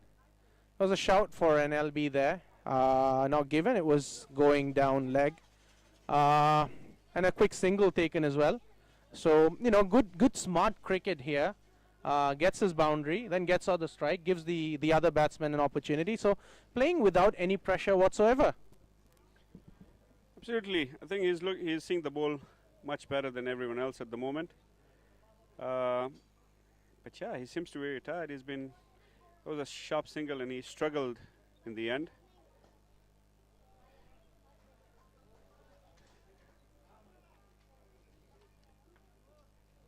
But yeah, he's a fine player. He's going to play smart. If he stays there, AK probably is looking for anything over 170, because you want runs on the board in the finals.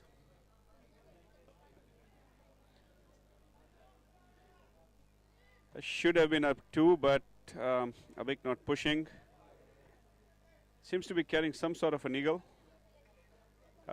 In the South Africa Uganda game, he did actually get hit 3 times on the chest. So, and I think it was Cosmos, if I'm not mistaken, who was coming in quite fast.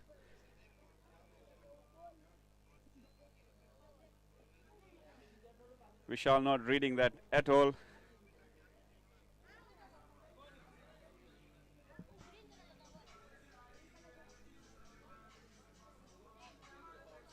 And that's the end of the power play. AKC have 46 runs on the board, and it's been a good power play. As you're saying, the pass score. We were having the same discussion earlier today on this ground, on this facility. Anything above 170 can be considered par. Aga Khan, of course, getting that 170 mark in the first qualifier. They will be aiming for that. Anything upwards of 180, and then the chasing team is going to be under tremendous pressure. And with Caravans chasing against AKC, all the emotional stress, all that the misfortunes they've had in this rivalry, it's going to come into play, and how they will play, we have to see. But we have Kasim Nasoro now coming in. He did exceptionally well in the tournament. One of the 4 players selected to represent Africa 11. The spin option coming in, Caravans usually does this. We have to see how well they do in restricting AKC. And that's another quick single. AKC is well known for their quick running between the wickets, turning the 1s into 2s, turning the 2s into 3s. I mean, you've always seen that they're a hard running side. How do you see that come into play, especially now that you have players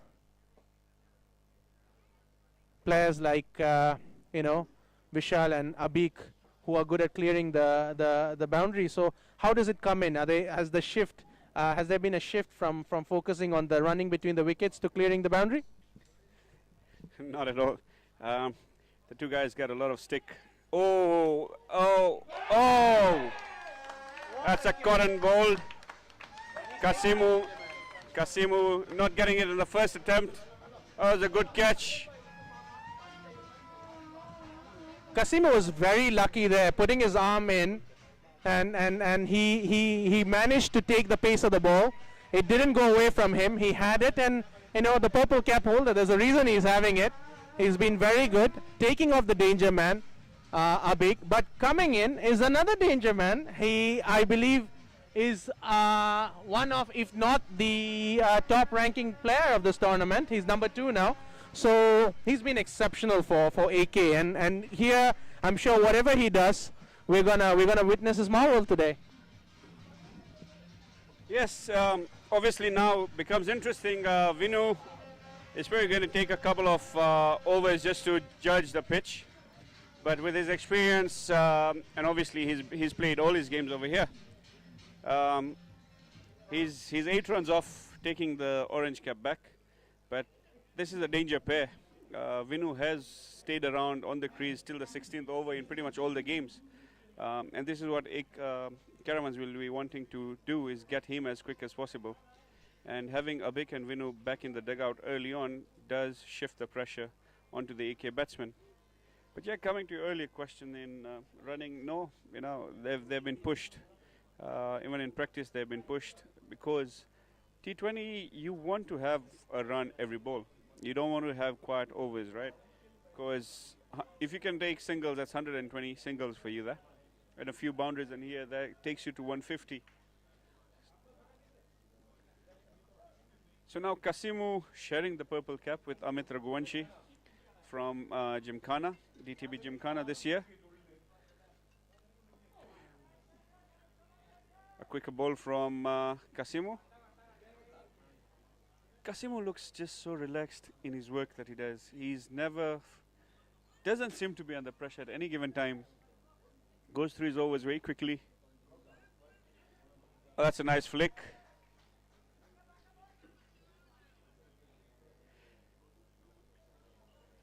It's nice to see your main club captain back in the team, Srijit, who had been out with an injury for a long time, and I think he's been a pillar of the A team so far.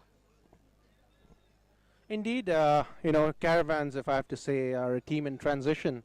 A lot more older players that we were having. Of course, with age comes the injuries and fatigue. So we've had that. Srijit, of course, has been at the top of his game for many years now. It is time for a breather.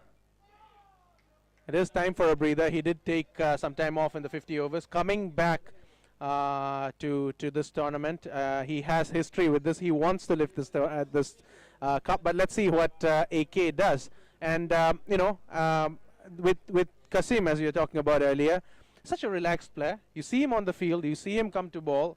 He can get smacked for 3 sixes in a row, but his emotion doesn't change. He knows, he backs himself, and he knows what he has to do, and he keeps doing that. So this kind of temperament really goes a long way when it comes to playing at such top level of the game.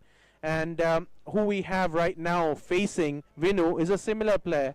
He knows how to absorb pressure. He's played at the top level of the game. He's led a couple of these new boys, including Amal, back in the day. So, Vinu has been an exceptional addition to AKSC. Maybe making it a bit more overpowered than it should be. He's been exceptional. He came in. He didn't have much time to get used to the conditions, but he's clicked in ever since then, and that shows how it is. And we have Akhil facing, Vinu facing Akhil now. They do know each other. It will be fun to see who falls for who. The previous game, it was I&M Aurobindo AKSC that lost the toss, but were sent out to bat first, scoring 168 for the loss of 5. Vishal, of course, scoring very important 13-9 on that day. Vinu and Raziki with 37 each, and that'll be another single. In return, Caravans were only able to get 140 runs on that day, losing the game by 28 runs because they were not able to get a good partnership. Adarsh going for just 4, Nandakishan going for a golden duck. There was some effort by Jiten and Amal, but after that partnership broke through, there was nothing. They will be wanting to right their wrongs there. But what we are seeing now is that AKSC, even after the loss of the wicket, they're going well. They're at 51 for 1 after 7.3. Projected score, of course, 136 now. It's up in the air. This is not good. This is not good. That was unnecessary. And Akhil has gotten the better of him. I was just talking about it. They know each other. What happens? I don't think that was a necessary shot. They should have settled in. That is not his kind of game. No, that's out of character from Vinu. Probably the pressure of the finals getting to him. That's 51 for 2 now. And that now starts to expose the lineup that has not been exposed this early on. So walking in now is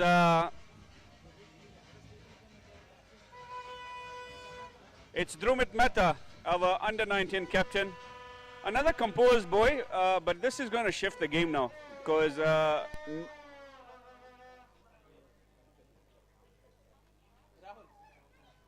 none of these guys are big hitters. But now this becomes very, very vital for Vishal to stay there now. I think it's a very smart move. I mean, losing 2 wickets quickly, they did not lose anything in the power play, but losing 2 influential players, I think Drumit coming in right now is very good because he can anchor in the innings. Vishal, he's still steady. He hasn't started exploding yet.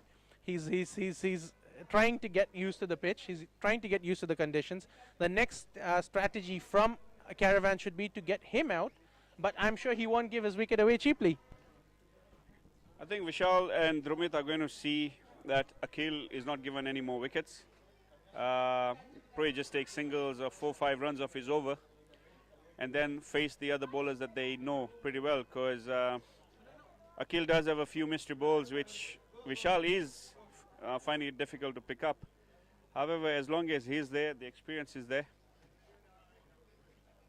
If these two can go until the 13th, 14th over,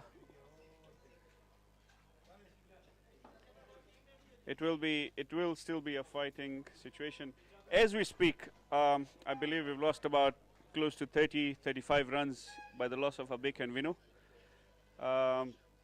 Vinu not able to gather the 8 runs to recollect his orange cap, which still belongs to Jiten Darji for Novum strikers this year. But Vinu has been a good bowler, so perhaps he can turn it around in bowling as well. So at the end of 8 overs, we're at 52 for 2. Vishal at 13 of 20, and Drumit 1 of 2. It was a good over by Akhil, just giving 3 away and taking a key wicket of Vinu. So we've had 2 overs of 1 wicket each from both your top spinners. And I think the biggest achievement, apart from the wicket, has been the fact that they've only given 6 runs in these past 2 overs. So controlling the run flow, and it's been very good. Now coming back to the tournament again, as you're speaking about Jatin Darji of Novum Strikers, we had Novum Strikers and DTB Gymkhana, 2 teams playing in the Division A1, completely surprising everyone and qualifying for the knockout phase of the tournament. Very quick hands by Kelvin there. Pressure, of course, now shifting a bit more towards AK, but these are players who can run between the wickets quickly and get that balance in. So that's what they should be aiming at. Nothing unnecessary. There's a long way to go, and they have the ability to do it. So yeah, as I was talking about, Gymkhana and Strikers, 2 teams that have gained qualification back to Division A as well. So it shows how good cricket is across the division. So there must be something planned for the promotion and the relegation going forward as well. So every team gets an opportunity to reach the very top. And that's a big shot up in the air. Oh, that's taken. That's unnecessary. We're just talking about it. And there's another wicket. And it's Drumit. Vishal is not even looking at him. It is disappointing. It was unnecessary. And Adarsh hasn't gotten up. Worrying scenes there.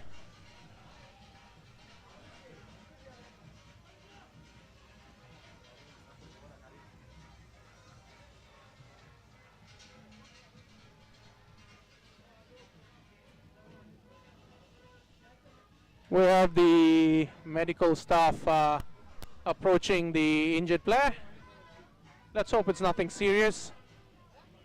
And let's hope he is able to come back.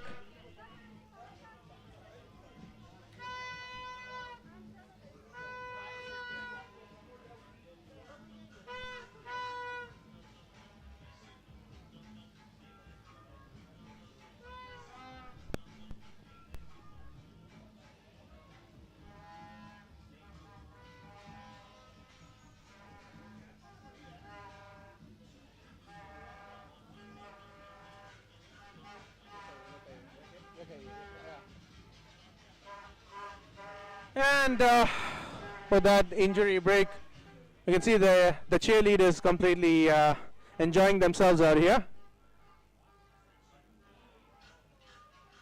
The score 52 for the loss of 3 wickets after 8.2.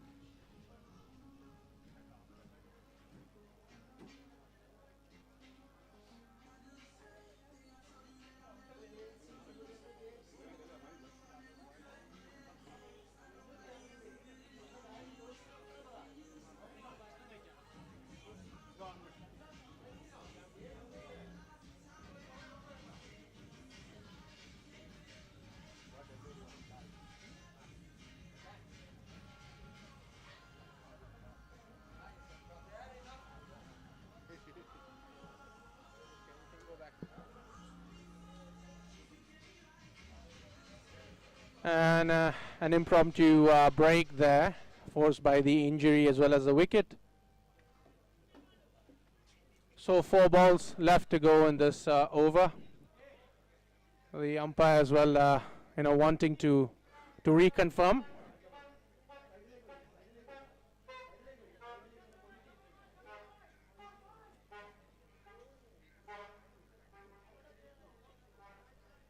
It's another dot ball. Riziki Kiseto, another player who represented the national side, coming in. So,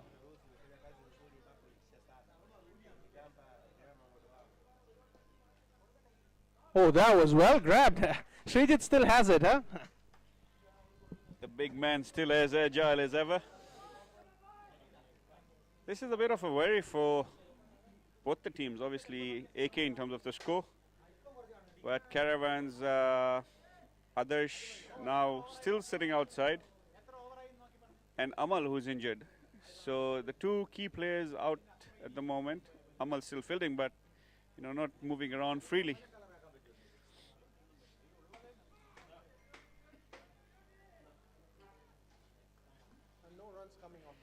A maiden wicket. Drumit is not a player who generally does that early on in his innings. Seems to be the pressure that's boiling on to AK at the moment.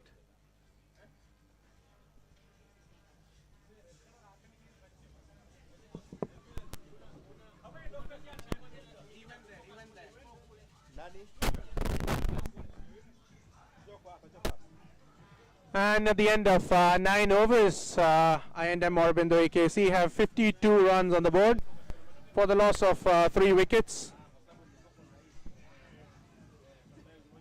As you're saying, Ashish, that shot was unnecessary, but again, pressure of the final does play into these kind of events. Game still evenly poised going on to the 10th over.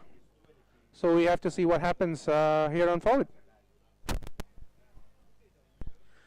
Jiten Pratap Singh, the new bowler, will come in, bowling the 10th. Facing him, Vishal.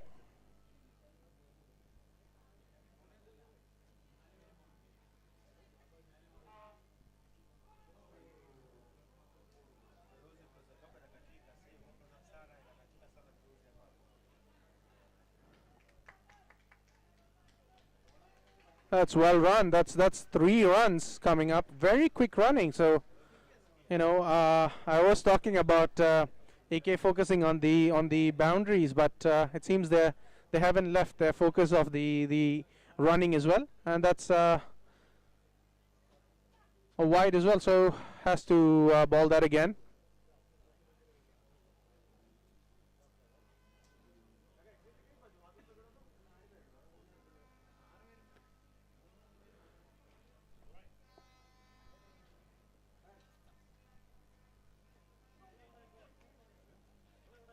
There was no single there.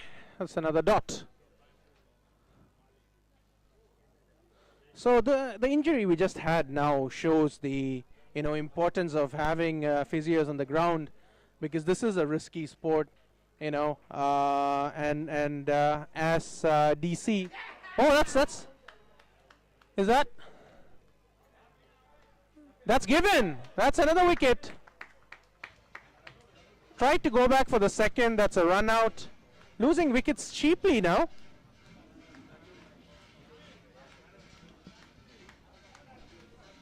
Getting bad to waste for Aga Khan here. Looking for the sharp singles. That's the fourth wicket down. Walking in is the power hitter, Harshid. Walking out very confidently.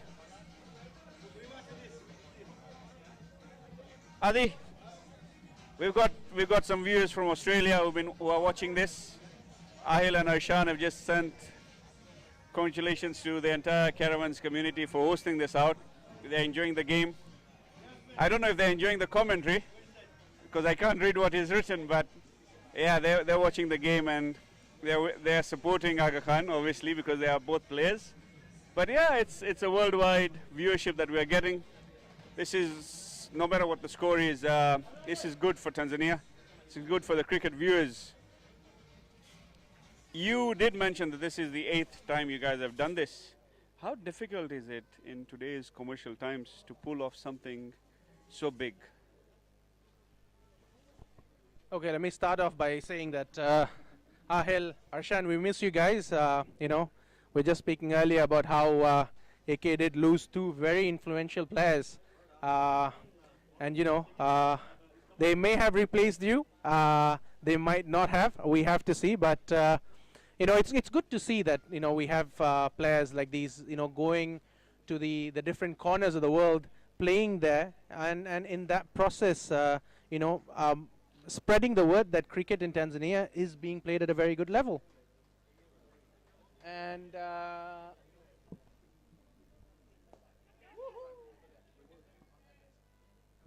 yeah, and now coming back to this tournament, it has been a huge challenge. Especially we're talking about post-corona times now. So during COVID, a lot of the companies, they were struggling. So usually the first thing that gets undercut is the marketing budget. So it was difficult, but we've been doing this for such a long time that we have a good bunch of sponsors that have been with us for many years. Petrofuel, Alliance, Colorflex, Aruti, Pigabet, or its parent company Grand. These are guys who've been with us for very, very long time, and they've seen what we do with their sponsorship. So as Caravans, our goal of this tournament is not to make money, but to spend everything that we receive. About 90% of what we earn is spent in this tournament, and the remaining 10 is used in providing the kits and the equipment to the players who are coming from underprivileged backgrounds. So I think that has worked well for us, because when you look at our tournament, there are no expenses that we shy away from. We try to have a very grand opening ceremony, closing ceremony, and even the games as well. And with that, we can see that Adarsh is back on the field. So at least that's a good sign. So it's been good. 8 years of learning curve as well. But 14 years in total, because before this we used to do tennis ball tournaments. Of course, tennis ball is a lot easier. There's no risk of injury as such. But the level of cricket in Tanzania has increased. When we started in 2008, there wasn't a lot of stitch ball cricket prevalent in the country, but towards the early 2010s, stitch ball cricket started picking up. 2015, we started our tournament, and it's been a wonderful experience seeing the teams that have developed as a result of this tournament, and seeing teams that were formed for the sole purpose of playing and winning this tournament is a huge motivator for us. And with that, it is another single that comes up.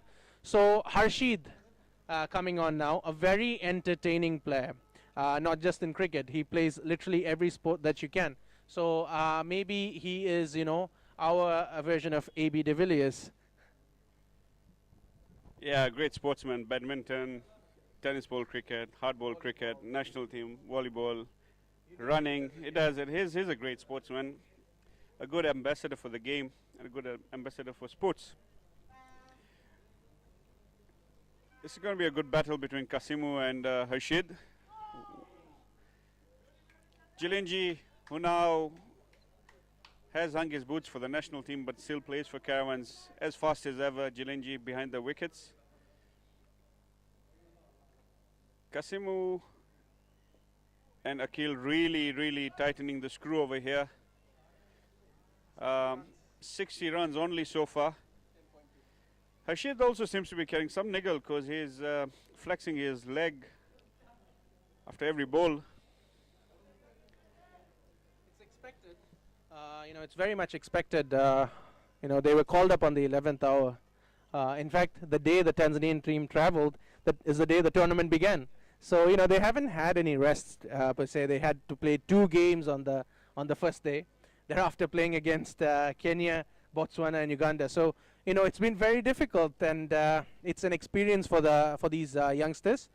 But, they can learn from it. They can also learn a lot about how to keep their fitness levels high. Players like Harshid, still very young, still very fit. So, these are kind of things they need to focus on, trying to keep that fitness level high so they can perform at the highest level. And with that, that's a good effort by Kasim. He wants to do his best in being the sole owner of that purple cap today. But coming back to the rivalry between AKC and Caravans, it spans many years. If I'm not mistaken, AKC won their first Caravans Cup playing against Caravans, and Caravans won their first Caravans Cup against AK. So there's a lot of friendly banter as well. It's good to see. These two teams have been playing at the top level of Tanzania cricket for such a long time, and they have been stable and they've been growing. It's not you can't see a dip, which you can see with other teams where they have been having a lot of fluctuations. But this shows how good these two sides are and how they deserve to be here in the final today. And with that, quick running and 2 runs coming off of it.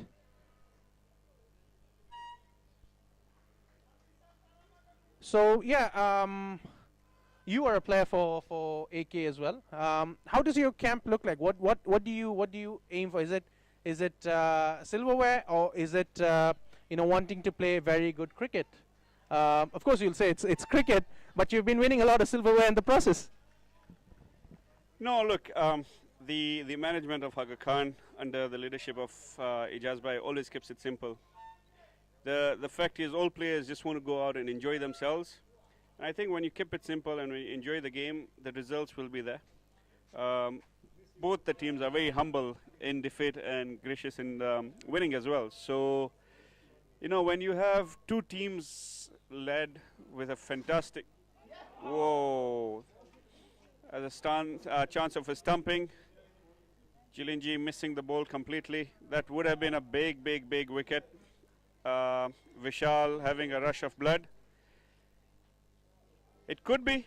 Vishal seems to be, being around. He's not been able to get explosive yet, but such luck is needed sometimes. Exactly, he's faced about 24 balls, having scored only 15. So it has reached that point where he usually switches up a couple of gears. So I think it was an attempt at doing that.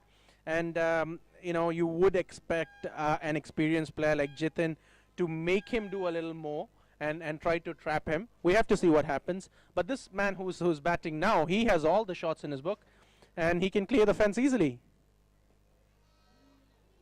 Landed safely. That's... comfortable single and easily back for 2. So quick running, very good running, steadily increasing the score as well. It's 65 for the loss, 67 for the loss of 4 wickets as we approach 11.4, the 12th over. So 2 balls left to go now. Small discussion between Jiten and Akhil. Don't know what that is about. No change in fielding position. So that's how it is. So this final, we go back to it, to very top sides. They've played a lot of finals, whether it be in DC's Division A titles, private tournaments, as well as the Caravans Cup. So it's a testament to the quality in Tanzania cricket that we have here. Of course, the best cricket in Tanzania is played in Dar es Salaam. We have very fine teams. What do you think about Harap Motors, Park Stars, and Aruti Aces? Two teams that were into the eliminator stage last year, going out in the group stage this time. So it must have been a shock for them. They're not bad teams. They're exceptionally good teams with very good players. What do you think happened there? Aruti Aces, just believe they've been very unfortunate this entire season. Their top players not clicking when required. And Park Stars had a very good first half year, up until the 50 overs. They were in the finals. Right after there, we had the DC GP Cup, and they got to the finals. So they looked really good set for T20. And obviously, I believe they are the guys who won back to back. So yeah, it's a surprise that they're not there, but it's also a testament to the other teams that have knocked them off in terms of strikers and Gymkhana. Gymkhana pulling off the surprise win against Harap Motors Park Stars, which honestly on paper everyone had said Park Stars is going to win. But the boys led by Herschel really did well and changed the course of that group. And I think in terms of Aces just has hit a patch at the moment. But Azim Thakur, who's the chairman of Aces, will definitely be looking for players to add on. What's important for all the teams to learn from the two units that are playing right now is ensuring that you have a good youth pipeline. Caravans have really invested into youth, and same as Aga Khan. I play for the B team, and we've pretty much got 9 youth players or the under 15 years age gap. So if that's a big hit from Harshid. The ground seems to be a bit slow after the early morning shower, bouncing near the boundary and not going. But yeah, coming back to continuity, right? So you need to invest in youth, take care of them, and give them betting time so that the teams gel up together. But I believe Park Stars and Aces will be looking to turn things around. We have another T20 that will be coming up, so it's going to be interesting to see which two teams come back, because we will have a change in the squads that will be playing the second DC T20 that starts off in October. Vishal taking on Kasimu.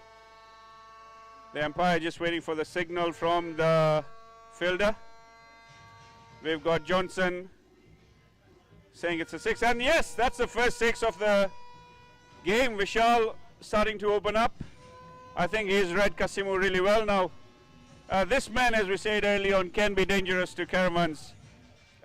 He's been wanting to score, and seems to be it's his day. Indeed. And is that running away to the boundary? It is, slowly but steadily, and that brings up 81 runs for I&M Aurobindo AKC, and it takes us back to that missed stumping opportunity. How crucial will that be? Because I feel like that could be the changing point for this game. Had they taken that wicket, there would have been pressure on AKC, but now they're getting the runs back on. They're playing at a run rate of 6.4. Projected score, yes, of course, it's still 128, but knowing Vishal, if he's there after the 15th over, things are going to get a lot heated up. And doing well, changing the strike. It's a single, and there's 1 ball left to go in this over, and there's been 13 runs so far. So Kasim, who was very economic up until this over, having given 13 runs. So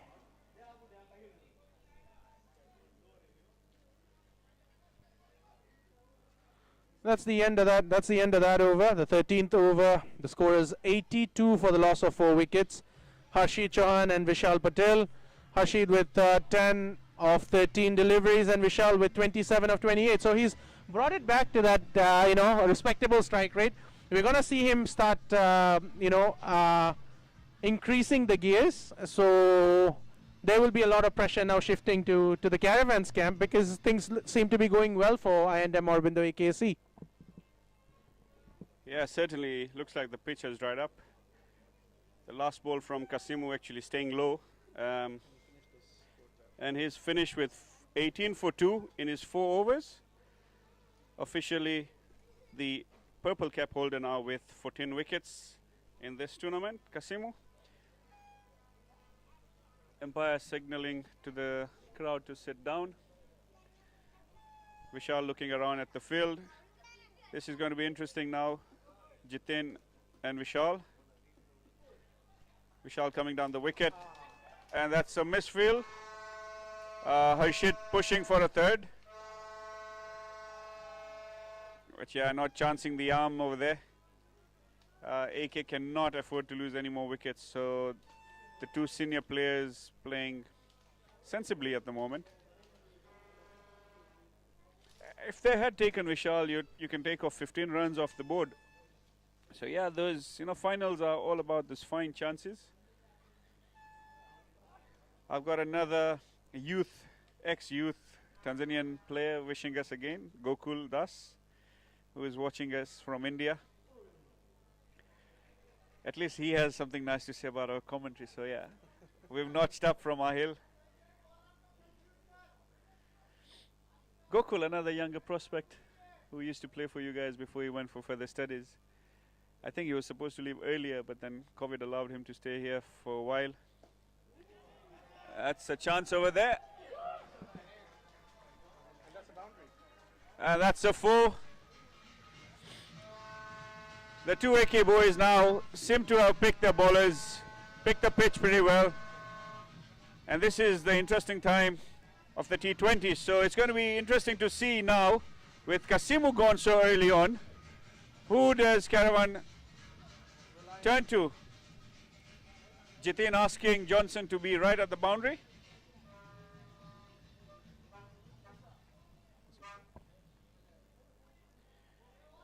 So that's 89 for 4 in 13.3. Jiten's over so far, going for 7 runs, halfway done.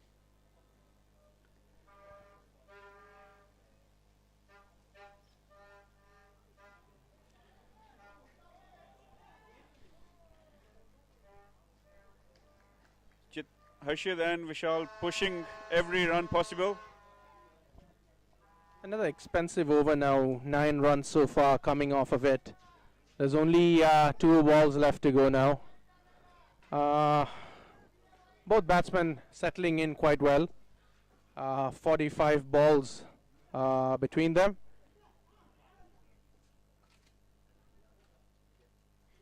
And that's well taken, but there's a man at the boundary. It's just a single.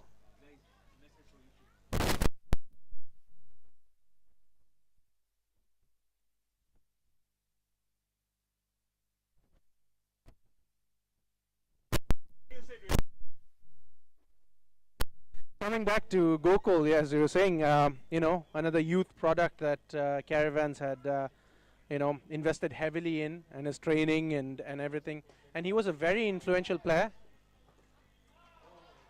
And that's another boundary. This iconic tree that we have in Leaders causes a lot of problems, and that's where the boundary came off of now. So yeah, as I was talking about Gokul, as we end the 14th over, 96 for the loss of 4. Very good. Very decent performance from these 2 batsmen out there. They are, playing a measured game. We have about 6 overs remaining.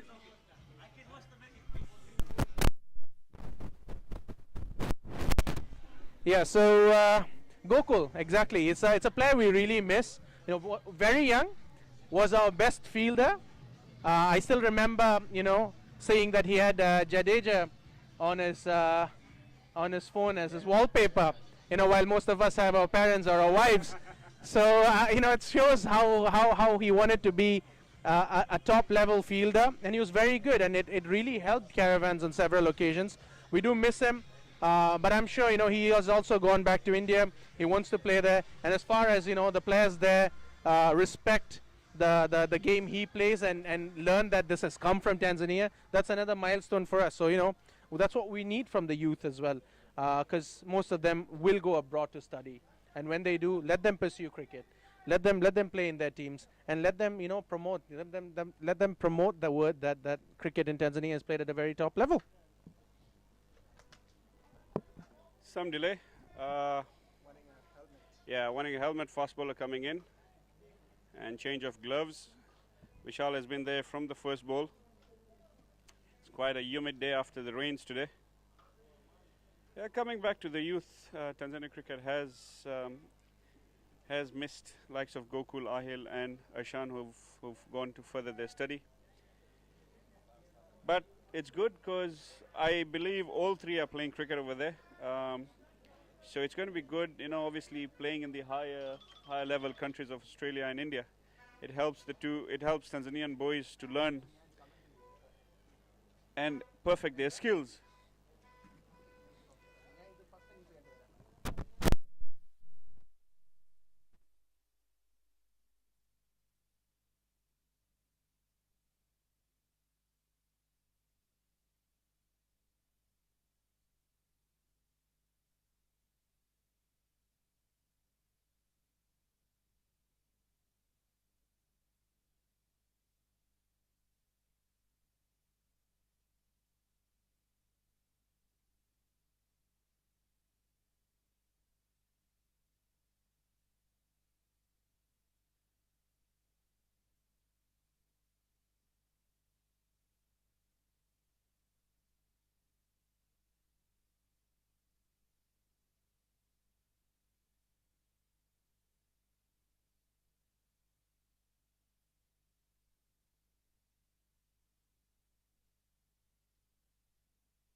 The 100 mark. It's 102 in 14.2. Both the players now striking at over 100.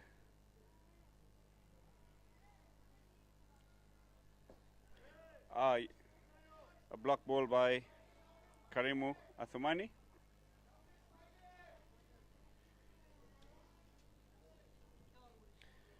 Rashid is now starting to make his intentions quite clear. The projected score now back to 140, which is down to 110 a few overs ago.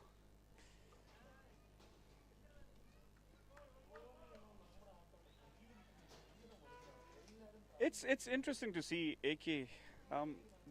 You can never count them down and out. They'll always find a partnership here and there to have a decent score or to make it competitive. At one point 52 for 2 or 3 actually, when they lost Abik, Vinu and Drumit quickly. A number of teams in Dar would have actually crumbled under pressure. But goes back to your question, as you said, are we pushed? No, we're just asked to play cricket, right? AK club boys are asked to enjoy the game, play to the merit of the ball. And that guidance that Isaiah Asbai gives us is vital for such games. And all these players have enough experience when it comes to finals.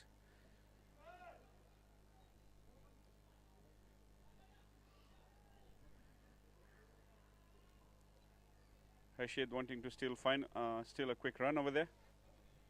But I don't think they're going to try anything out of Akil's hands. That's the end of this over. 15 overs done. 104 for 4. So now this is the death end of the T20. And we still have Arshan to come, Siddiqui to come from AK side. So yes, it's going to be interesting 5 overs now. Yeah, 15 overs done, 104 for 4, and the they will have to strike hard if they have to reach that pass score that we were talking about earlier. But I think if they manage to get 50 runs of the next 5, that would be a great achievement. They did have a lot of misfortune with the wickets that they lost. But, going back to what you were saying earlier, it just shows how deep this batting lineup is. They can, 4 wickets down and they're still playing very good. And, that is what differentiates a champion side with someone who's just a contender. So that's exactly what this AK side is. And Caravans now in the next 5 overs will try to restrict. Anything above 30, 35 runs that they give in this will be unnecessary, because they would want to keep it below 140 runs, because that's what they chased down. That's what they were able to chase last time. So they'll look forward to that. We have Adarsh, who has 1 over left to go, Suraj with 2, Akhil with 2, and Jiten with 1, and Karim with 1. And we haven't seen Johnson Nyambo ball today. So not sure why that has happened, but Akhil coming back to ball. He has 2 overs left to go. Suraj, who's gone for 23 in 2 overs. What will happen when he comes back in now? So that will be the big question. They had to ball Adarsh, get his 3 overs done early on, because in the power play they had to restrict. And Kasimu is also done. So what happens now? There's a lot of question marks. Rightly so, because obviously I would assume Akhil will finish his 2, Adarsh 1, and then you got Jiten 1. So you'll need 1 over either from Suraj or Karimu to finish. I don't think Johnson would be brought in as a fresh bowler now. Vishal was just called by the 2 umpires for something. But this is going to be interesting, because Vishal struggled to play Akhil early on. But now he's well set at 34. And it's going to be interesting to see how he takes this on.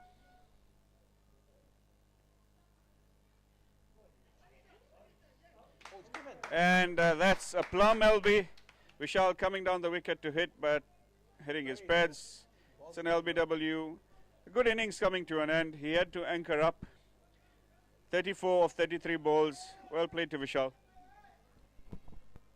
Vishal was there for a very long time, wasn't he? Coming in from the very beginning. He saw people on the other end leaving one after the other, but he stayed there, played well, and I think this is a very, very important wicket, and at a very right point in the game as well, because as you're saying, he has struggled a bit against Akhil, and Akhil got him. So it's very crucial. And coming in now is Arslan, who has come into this tournament from the B division, has been playing well, has seemed to regain his form. So we have to see what happens now between these two and the last 5 overs to go.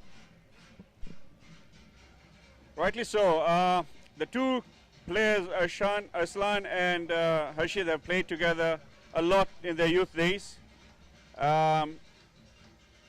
It's going to be quick running between the wickets between these 2 boys.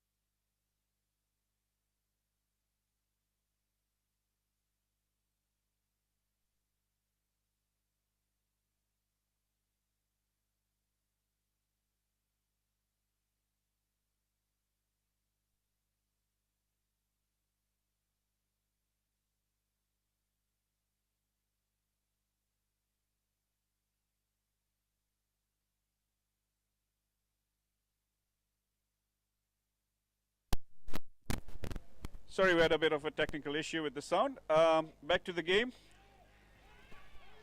A big appeal from the keeper and the captain. But yeah, Harshid and Arslan are going to be quick between the wickets. Arslan back in the runs, quite confident now. But I think they've again lost a few runs here in Vishal's wicket there. Akhil using all his experience to keep it simple over here and making it harder for the batsmen to score runs.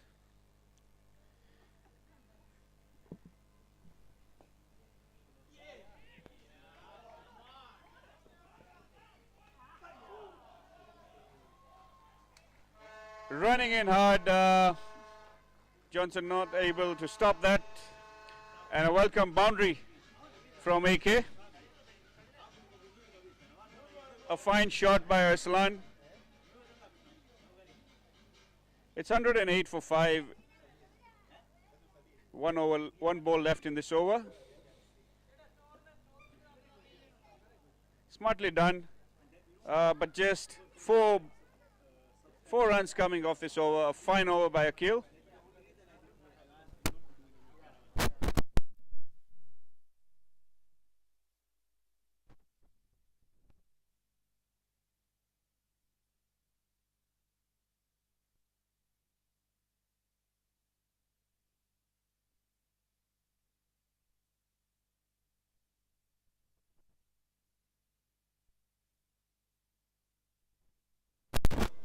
And after 16 overs, it's 108 for 5. Very, very good over from Akil here. Just 4 runs from that boundary. Karim Othmani coming back now, having given away only 7 runs in his first over. Oh no, it's Jiten. Sorry for that. So Jiten is back to the attack. He has his last over. It's gone for 28 so far. The economy of about 9.3. Facing him is Harshid. And beautiful shot.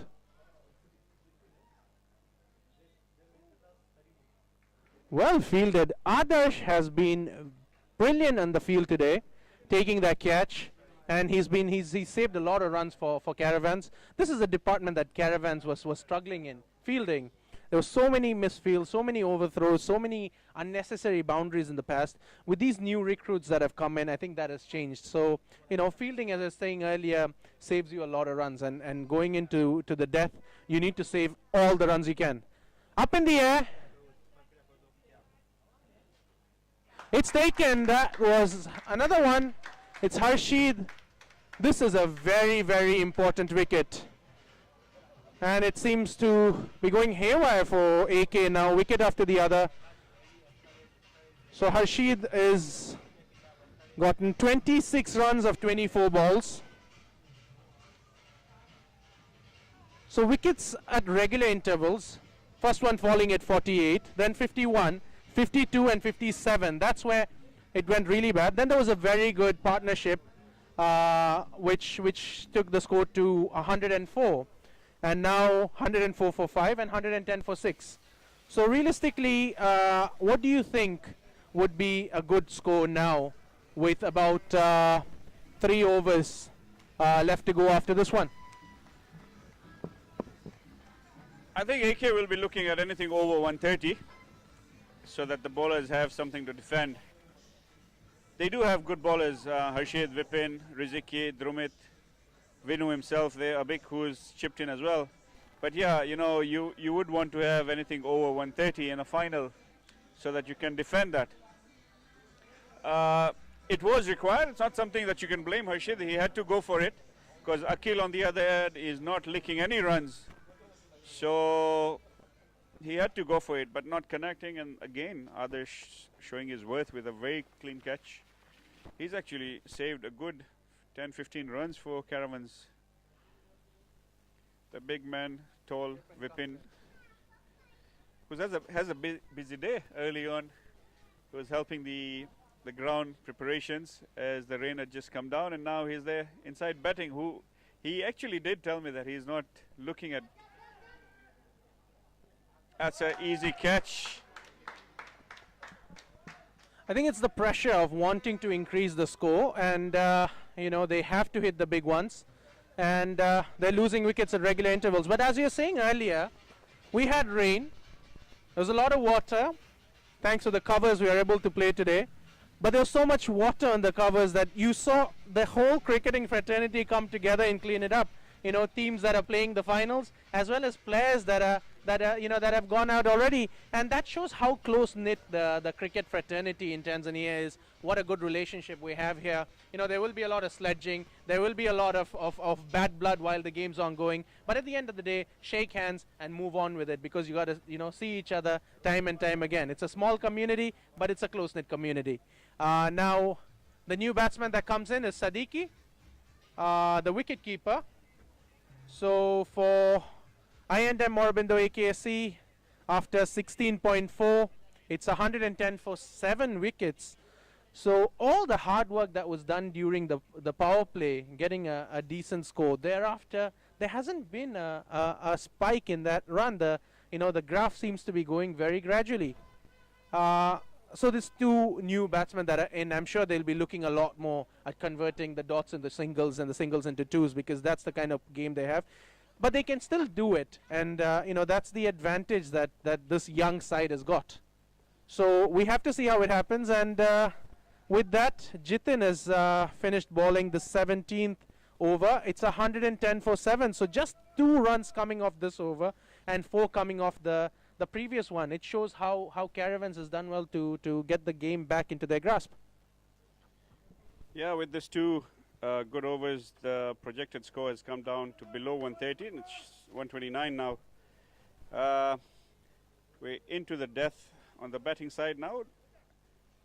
Sadiki has not played much of the games because he's not been required to.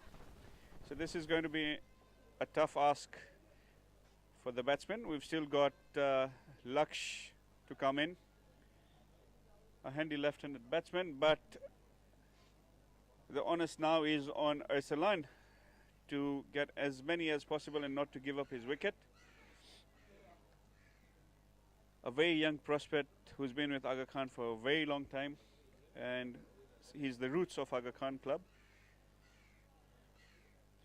Akil now bowling his last over. He's had a fine game with the ball, continuing with his fine batting display yesterday against Aga Khan, against Gymkhana, my apologies. And coming back to Arsalan, an all-round nice guy. He is a good ambassador of the game. Young chap who has a very good attitude towards the game of cricket as well. So, that's something that's very synonymous with the youth of Aga Khan. They have done well. These guys are there not just to play cricket, but to help with all the works that we have, when it comes to scoring, when it comes to commentary, when it comes to, all sorts of associated works. We have a lot of good youngsters who are willing to work. It's up in the air, but it lands safely. Akhil wanted to try and get a grab of it if he could, but just a single coming off of that one. So yeah, these 2 players, of course, Arsalan will be having a lot of pressure on him, knowing that his wicket is crucial now. If he is able to stay in till the end of the game, they can get a respectable score on the board.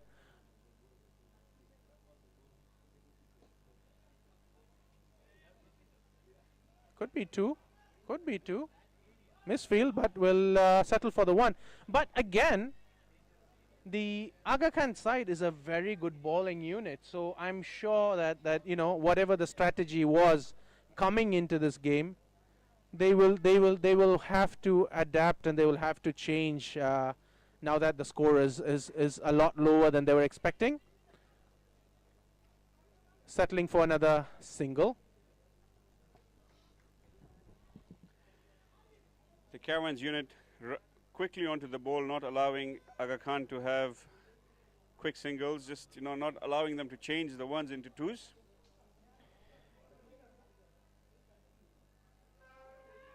Akil taken uphill, and that's the end of Akil's fine game today, finishing with 4 overs, 18 runs and 2 wickets. Between Akil and Kasimu, both selected in the Africa 11, they've just given 36 runs in the 8 overs and taking 4 wickets between them. I think that's where they really, put the brakes on Aga Khan. And that shows exactly how crucial spin has been on this pitch. Akil, Kasim, Jiten, the guys who have gotten 6 wickets between them, all spinners. Kasim and Akhil, of course, have been a class apart. As you said, just 36 runs of their 8 overs. An economy of 4.5. It shows how well they have bowled today and how well they have restricted this very good Aga Khan side. That's right. Not allowing them to run away with the score. The projected score now down to 127, and Karimu coming in after his first just giving away 7 runs in the first over. Siddiqui is a good player of pace, and that will be a run out. Dickey not walking out, and a huge confusion there. Siddiqui not knowing what needs to be done. Arslan being run out. This is all pressure, boys. This is all pressure. I would like to take this moment also just to talk about cricket in general in Tanzania at the moment. You can see how competitive it's become. This would have been easy singles in the earlier days, but keeping the, not allowing the opposite team to come on top. Clubs are really investing into their players, really investing into learning the game, and that is again probably something that's helping the national team. Right now we've got Laksh, who's just walked in, who had a fantastic last year, continuing to learn again.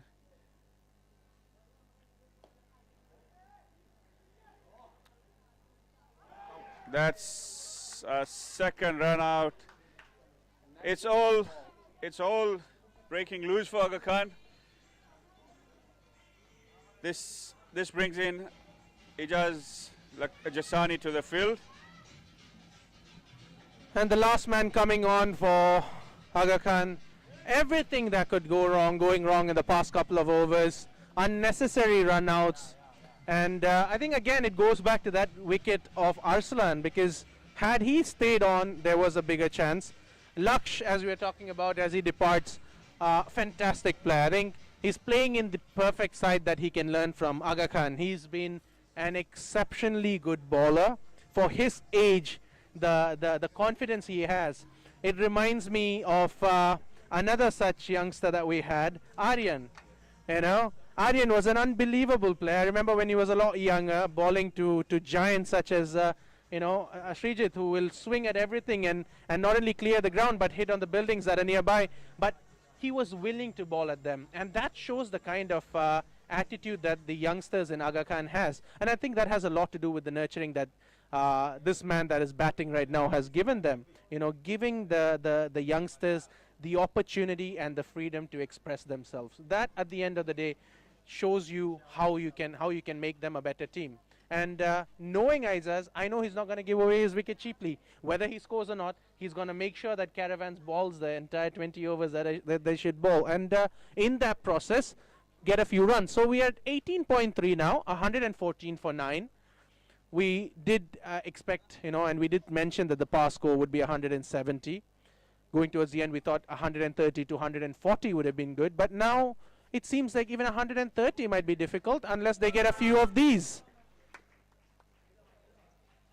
So good runs are these ones for AKC. I'm sure that a bit of the pressure, would have gone off from the Caravans camp, because the start that AKSC had would have put a lot of pressure on them. So we have 118 runs for the loss of 9 wickets. Still very good. 2 balls left to go in this over. It's Karim, and facing him is Aizaz.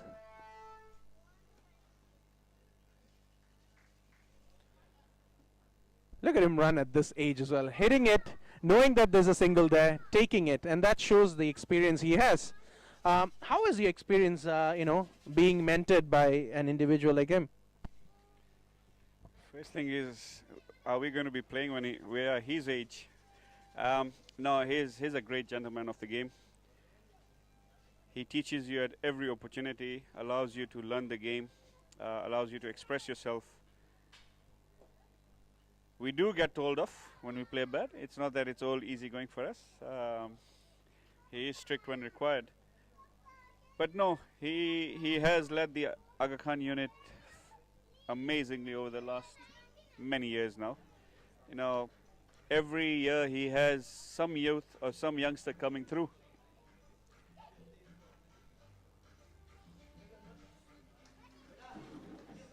So that's 120 now. I'm quite sure they will ensure they finished their quarter of 20 overs. But if you look at the scorecard, you know, starting from Vinu 2, Drumit 1, Riziki 1, Arslan 6, Vipin 0, Sadiq 3 not out, Laksh 0. Apart from the three guys who've done well, which is Abik coming in quick, Vishal steadying the ship with Harshid, it's been a matter of losing wickets, 3 runouts. You know, 3 runouts is criminal in today's T20, which has certainly hurt the team. But it's a game of two sides. You know, Aga Khan has plenty of experience. Harshid will be moving the ball early on. Adarsh changing to spin. And that's the end of it. Going for a slog and getting bowled. 120 on the board. 120, yeah, that's, yeah. 120 of 19.1. And that marks the end of the first innings of this Petrol Fuel DC Caravans T20 Cup. AKSC all out for 120 runs, and I think this is the first time they're all out in this tournament. Maybe the first time the 6 down had to bat, or even the 5 down had to bat, because there was such a good unit up top. Maybe Caravans doing an exceptionally good job in restricting them to this. We have to see what happens now. As you said earlier, Harshid has been bowling exceptionally well. So we have to see how he does it. Those late in-swingers can prove detrimental to the top order of Caravans. But anyway, we're looking forward for a wonderful second innings. So stay tuned. And this is adios for now.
Ladies and gentlemen, we're down to the wire. 121 is the score to beat. AK looked a bit sloppy in the batting, but it's down to Caravans. AK have been known to reach milestones and defend low scores. So yes, they're up for a challenge. They're always ready to take the challenge.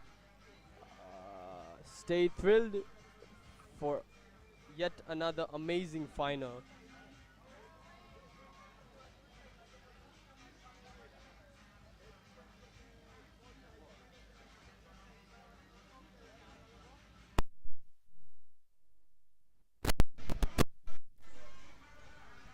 Despite having rains in the evening, the sun's shined.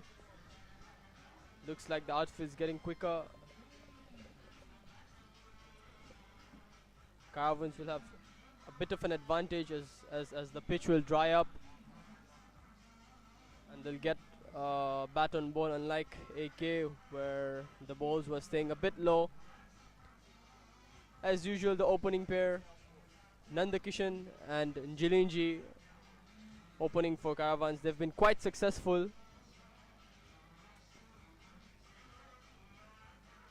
I think both of them have to prove a point.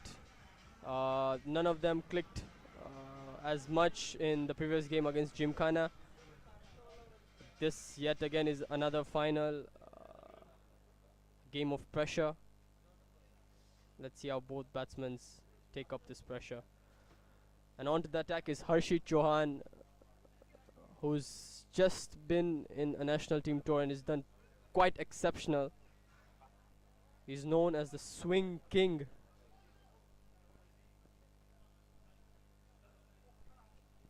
I guess it will be very lethal if he gets that movement over here.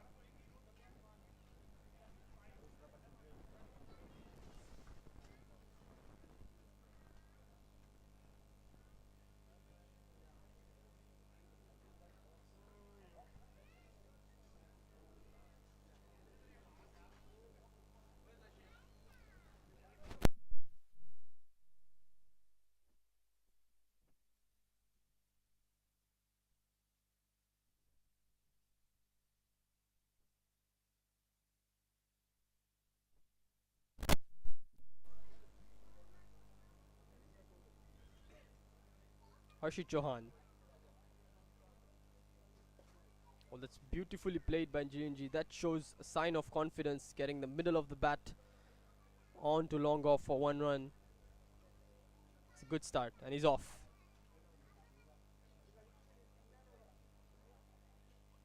I think one more thing is the lefty-righty combination for Caravans. I think it's been working for them.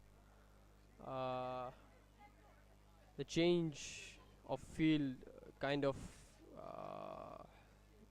disrupts the bowler's rhythm, but Harshit, yet another exceptional bowler. He knows where to bowl, he knows where to pitch. Let's see what he's got up his sleeves.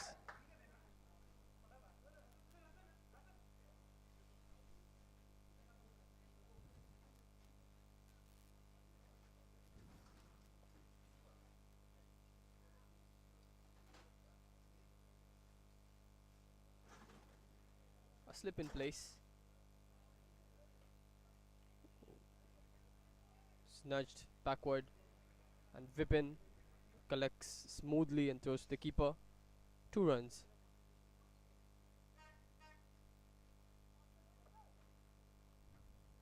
Caravan batsman looking quite calm.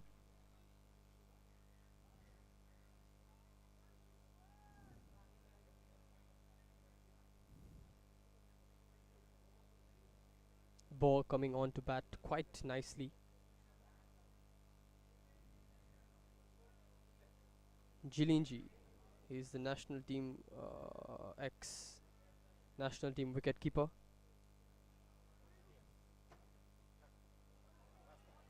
And he's flicked it fine.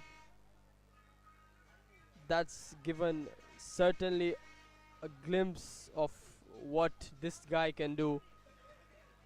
I think he's given the authority to go for it, and he's certainly going for it. Pressure on Harshit. Onto the pads, flicks it. 4 runs.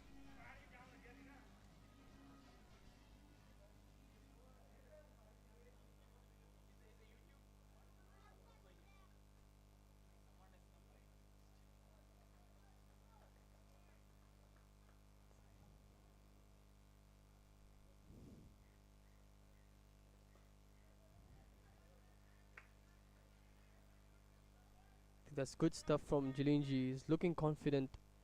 He got the boundary and then straight away off for a single. That's 7 runs off the over and yet 2 balls to go. 121 the score to chase.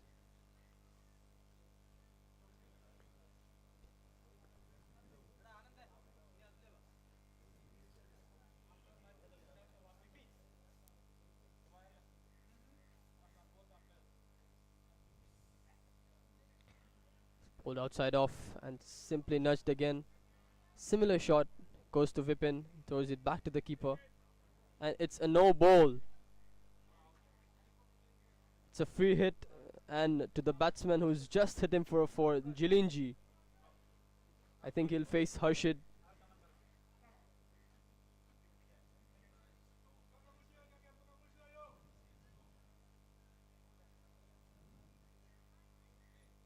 Seems a bit tired, Harshid.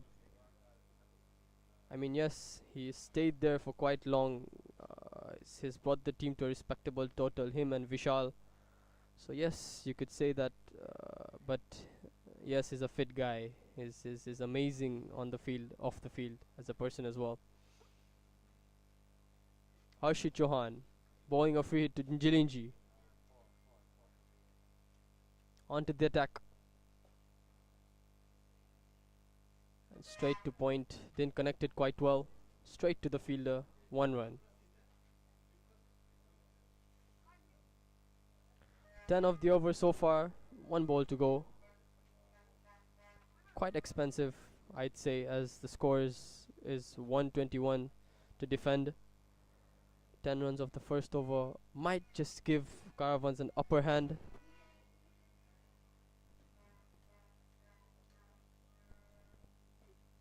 Oh, that's played, but no run there, straight to the fielder. He's there, he's collected it cleanly. Yet I mentioned again, both batsmen look calm since 10 runs are on the board without giving any lives. They've taken it quite successfully. Both teams are known for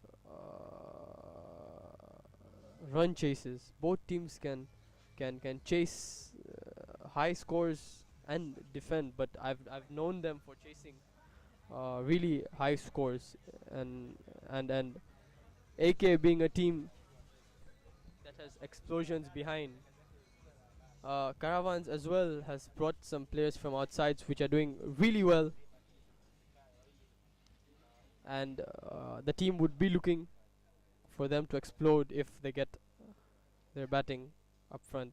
Especially eyes on Amal Rajivan. He's been the guy for Caravans all season, be it 50 overs, be it Caravans. He was the guy, him and Kasim Uchete, who stood up yesterday against Gymkhana, which helped them get to a respectable total with explosions of Akhil Anil at the end, which was magnificent. Another quality player to watch is Abhik Patwa, the national team skipper, who's just been selected as a captain for the Africa 11. And Jilinji straight to covers, and Arsalan Premji, extra cover, takes the catch. I think that's a sense of relief. It's quite simple, didn't time it well, just straight picked Arsalan Premji, and it was just bread and butter from him. Arsalan not making a mistake, taking the catch. Sense of relief for AK. Can they make another breakthrough? Can they get wickets up front to give pressure to Caravans behind? And coming on to bat is Jiten Pratap Singh, another experienced batsman who's known for run chases.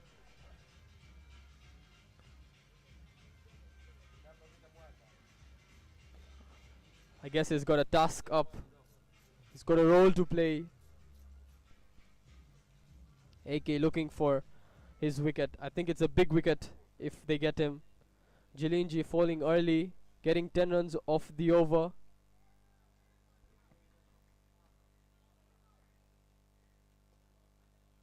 And Riziki giving the breakthrough. Just an early breakthrough. First ball of the second over. AK 10 for 1.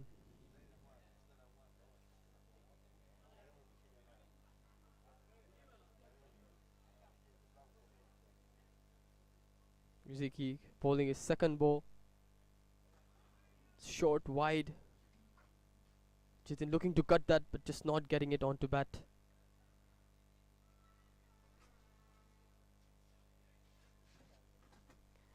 And joining with me on the commentary box is Atif. Atif bhai, what do you have to say about this game? 121 is, I'd say, not a par score, just slightly below par. But AK is known to defend really low scores, and Caravans having a magnificent batting lineup. What do you think will happen in this game? Hi Yash, thanks for welcoming me in the commentary box. Yeah, as the final, we could not see so many runs being scored. At one point, we had a very good start from AK. They were 48 for no loss in the power play, and then all of a sudden they lost wickets. And then Harshid and Vishal, they steadied the ship. And when we thought they would go to 150, they collapsed again. So yeah, there've been interesting battles between these two teams before. I remember a game last year as well between them.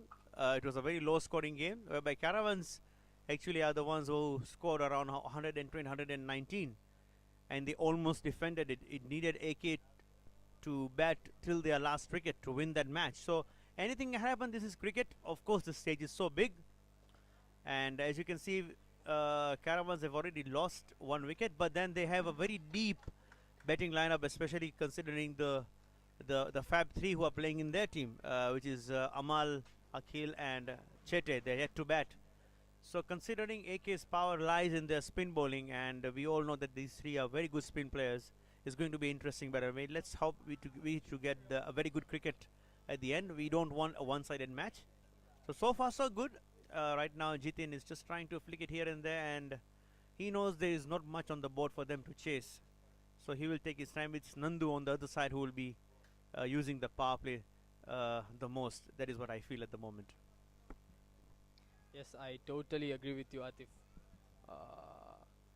Also, one thing we discussed earlier, the banter between these two teams, it's always AK Caravans, a big match and a big platform. The pressure these guys are carrying and the quality of the players they have in the team, I think it's amazing to watch them play. But I have some players which I want your opinion on. It's Abik Patwa, who's done his job, didn't quite click that much, but he's done his job. And there's Amal. So these two players are, if not equal, but a very competitive player which represent both opposition teams. Abik has done his job. What do you think Amal's approach will be to this? It's a very power score. It's 121. And Amal is very vulnerable at the start. He's just looking for this ones and twos, and then he'll explode at the end once he's set. So AK being a very strong bowling side, what do you think Amal's approach will be towards this game? The two players that you mentioned, I would say that both of them are fighters, as we recently saw them in Africa Cup. I don't know if and that's a lovely cover drive there. That's 4 runs from Nandu. I think he was just waiting for his chance, and that was a lovely cover drive. I think a little bit of misfield as well from Drumit. He could have done better, and every run counts at this stage.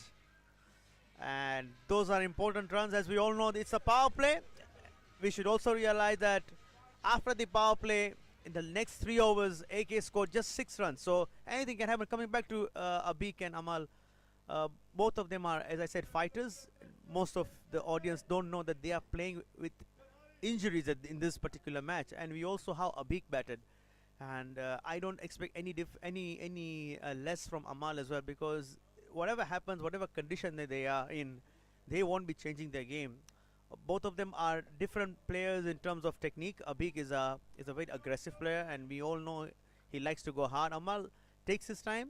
He will take his time, but it's the only issue that he is carrying a knee injury for such a long time. So running between the wickets is what his strength is. So if he has done it, and Abik, both of them have done it in Africa Cup, I think playing a domestic match will not bother them that much. Though it's the same stage, it's the final, Amal playing yesterday. So a little bit of jet lag and everything going on. Slow ball there once again being flicked to the square leg region, and 2 runs, but they just settle for 1.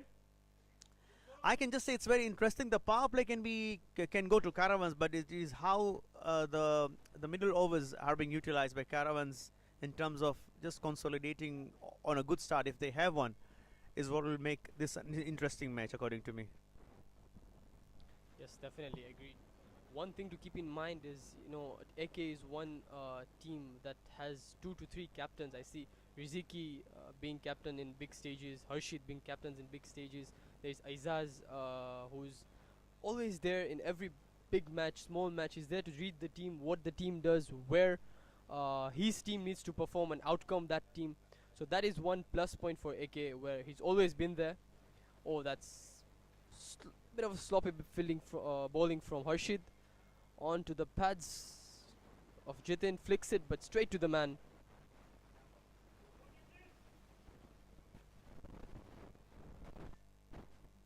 I think AK's approach would be get as many dots as possible and not let Jiten Pratap Singh settle, get his wicket as soon as possible.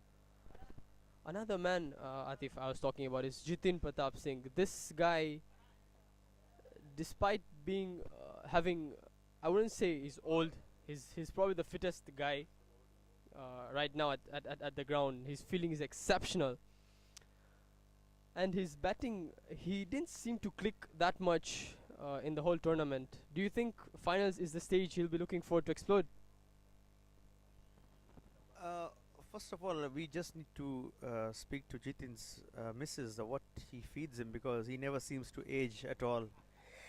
We are the same age. I hope he is older than me, because then I have some encouragement to be like him. As you can see, the running between the wicket, that is a run taken within 25 yards of the field. So it's excellent. Actually, it's excellent for Nandu, because he is actually running with him. Yeah, Jiten, I think he perhaps could not click the way he usually does in domestic cricket. But I think every player had a role in the national team. They had a set plan for certain number of overs, and I think where he likes to bat in, if a situation occurs whereby his game was needed, he has come and performed in. My only complaint with him, even personally, I've always spoken to him, that he likes to place those reverse sweep, and I think he has been dismissed by that shot many times. I think domestically it comes out very well. I don't know why internationally it doesn't come up, but then he's a player that who will take that chance, and he likes to believe in his game, because if he will not trust himself, then who else will do so? So if he is trusting that shot, then it'll come up. Right now, as you can see, that we have the Abhik sweep. We used to have the Dilshan scoop. Now we have the Abhik sweep in Dar es Salaam.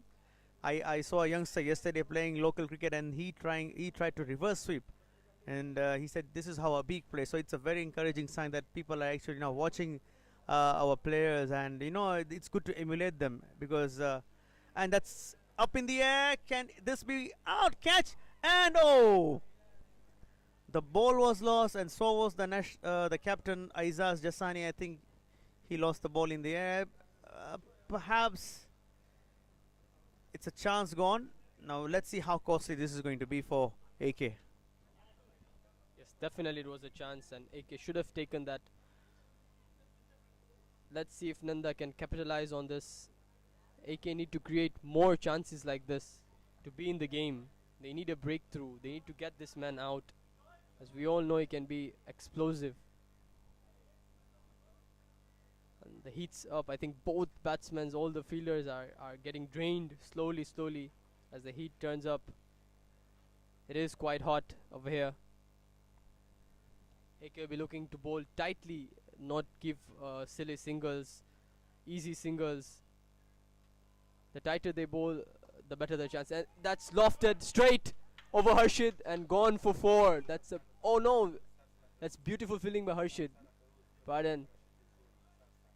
Just looked like it crossed the boundary, but it didn't. The quick fielder had his eyes on the ball. He knew where it's going to land. And as soon as he knew it's not a catch, he ran for the ball, stopped the ball. It's beautiful stuff. One more thing, Atif, I would like to say is the fielding for Tanzania cricket has gone up a notch. It's certainly increased by a big margin. What do you have to say about that? I think it's a very simple answer. You train hard, you train well, the results would come. I think they have done exceptionally well in their training because I have been seeing them, and with the new coach Jimmy Commander, they have been working very hard. I know there have been complaints in the final that there were lots of misfield, the catches were not taken, but I think it was when you come to such big games, it's just it's not the ability, it's the game temperament, it's the pressure, it's the stage. And once again, now it's a big Patras time, and that is it's just good try there, but well,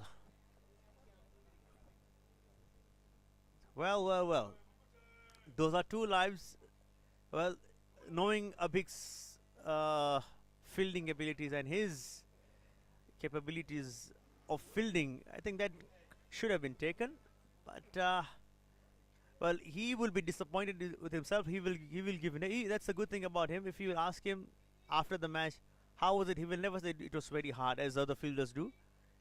He always take that responsibility up, and that's the good sign of a good captain. Let's not forget he has been that's the reason he has been chosen to captain the Africa 11, because he will always criticize himself. He is his own big critic, and well, that's how about it so far. But yeah, we are speaking of fielding, and then we have a catch drop, so everything is working in sync at the moment. So let's see how this game is actually going, because these are the chances. And just looking at Arsalan's catch, the first wicket of Njilinji, Arsalan was gutting himself when he came out, and I spoke to him, and he was saying that you get only one chance after such a long time to bat, and to know when your team is down, this is my chance to to just make sure that my team goes to a good total and I get run out by like that. He was very upset with his partner Sadiki. So I just told him that now it's not all done. You still have to field well, because I know bowling you will not get, but you have to field well, and you have to make sure that whatever chance comes to your way, you have to take them. And I think he did well there. So I think you need that sort of a momentum going with you as on the field. And I think that is what counts in big matches. Yes, definitely. That's I'd say a good sign of a quality player. Not to keep his head down coming onto the game. The team needed him to take that catch. He did take the catch. That's an edge. Should have been taken, but goes past the keeper and on to 4 runs. It's Nandu again. He's taking his chances. He's going for the ball, and yes, it did work. The keeper should have taken it. It's these runs that will cost AK. Vinu Kumar, another player from outside who's done exceptionally well. He's competing for the top run scorer. Didn't quite click. That's really good bowling. Keeping it far away from him so that he doesn't get that lofted shots of his. That's smart bowling by Vinu.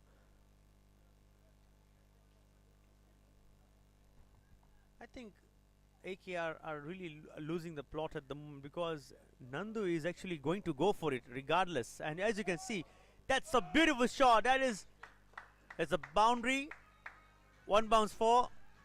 And as I said that, what AK really needed was to have either Amal, Kasimu, Akhil to come and bat in the power play, because as soon as they come in, it is the better for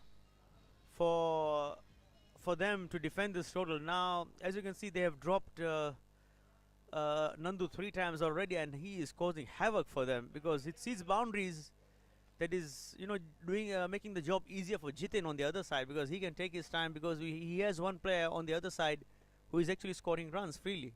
So he doesn't have to go for anything really, and that is what smart cricket would be for him, defending such a low total. Well, yes, once a man said catches do win matches, and yes, I think AK will have this quote stuck into them as they've dropped Amal. I think the catch for Abik should have been taken. At a player like his caliber, this catches should be taken, and a big stage like that. He's disappointed as well, if you can see him. As for Nanda, he's capitalizing on it. He's saying that this is my day. He's not quite clicked well, but he's all set for the finals. Jiten Pratap Singh on the other end telling him to calm down. And that's a beautiful shot, picked up on the legs, and he goes with it. That's a typical left-hander shot which Nanda has, and he's picked it fine. That's 4 runs. He's looking quite confident. Nanda on 26 of just 19 balls. Such a big platform, such a big game, and he's doing what the team needs. Vinu Kumar, 12 runs off his first over. It's quite expensive. AK need some way, somehow to come back in the game. Need to pull themselves up.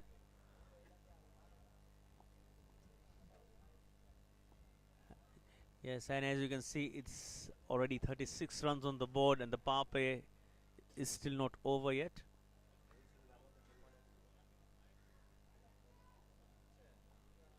So actually they are playing above the run rate at the moment, Caravans. But let's not forget, at once, if you go stage by stage, AK were almost the same. So anything can happen, a few wickets here and there. I feel that AK really depends on their top 7 batsmen the most to get them runs, and the rest of the 4 batsmen are not really known for their batting compared to Caravans, who can bat really, really deep. So I think that's another edge, and that goes for 4. Well, these are very costly runs, and I didn't understand this fielding, this field placing by Aizaz Bhai. Actually, he is trying to keep it very close, keeping it very tight, not giving out any singles here and there. But any shot going for a bound, going in the gap is going for a boundary, and that is really, really hurting AK at the moment. Because it looks like Caravans will touch 50 within 6 overs so far. And they hurt more when they come without any effort from the batsman, really. I'm not disregarding anything for the quality of the shot which Jiten played, really. But on the fielding side, really, they should be doing better, especially when you're defending such a low score. It just seems like AK has not arrived for this match today in the final, but it's not over yet, still on. So let's see what's going on, what's going to happen. As you can see, Nanda is readying himself. I think he is not going to stop. This is like an invitation to a beast. You give me flesh and I'll eat.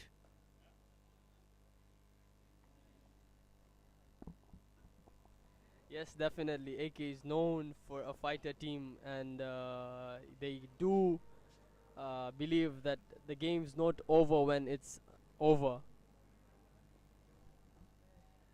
And now I'd like to welcome back. Well, please do not take whatever I say right now in a very serious way. But he is a legend of the game, and he has proved himself time and time again that when he is on song, everything goes right. But not on the playing field, on the admin side. And he has done exceptionally well this year as part of being a DC secretary, Dar es Salaam Cricket Secretary. Ashish Nagar, and a big shot again. Can this be taken? And it is taken by the youngster Laksh Snehal. Well, let's see now. Is it too late? Is it too late? Because Nanda has scored runs after he was dropped. Scored runs again after he was dropped. Scored runs again after he was dropped. So those are 3 drops. The final has been taken, but let's see if the damage has already been done. And the introduction of the Fab 3 is going to come after the power play. So now it's all to play for. 3 very good batsmen who know how to play spin bowling are coming in. So over to Ashish Nagawadia and Yash Shirwania to continue the proceedings, and I'll be seeing you now at the presentation. Thank you very much. Finally a breakthrough for AK. Now eyes on the batsman Amal Rajivan. He's done quite exceptional in and out, day in, day out. He's been scoring runs for Caravans, taking them through the line. Ashish, what do you have to say about this batsman? I mean, he does take his time at the start, but eventually covers up quite well. Make sure that his team reaches the victory level. What do you have to say about Amal? I think Caravans at the moment is finally poised for him to just play his game. However, he is injured. He's been carrying an injury since the Africa Cup tournament in South Africa. So it's going to be interesting to see how he beds in. But yeah, sitting at 43 for 2 in 5.5, they're well over the run rate required, and they're looking quite on course to win this game. Amal has really raised the bar when it comes to batting.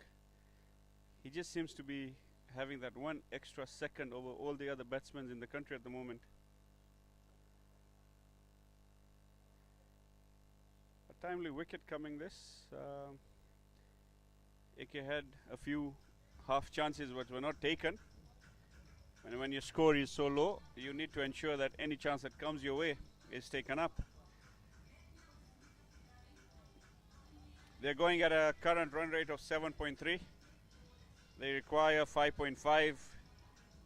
So Jiten and Amal will not have to do anything outside the box. Just nudge it around. Even if a quiet over goes, they are well in reach with the run rate. Yes, definitely, Ashish. As you said, that Amal is that batsman who seems to have an extra second, but the quality of a batsman like him, the shot selection, he has various different shots, which I feel that not many of our batsmen have in Tanzania. I've seen him play sweeps for leg spinner.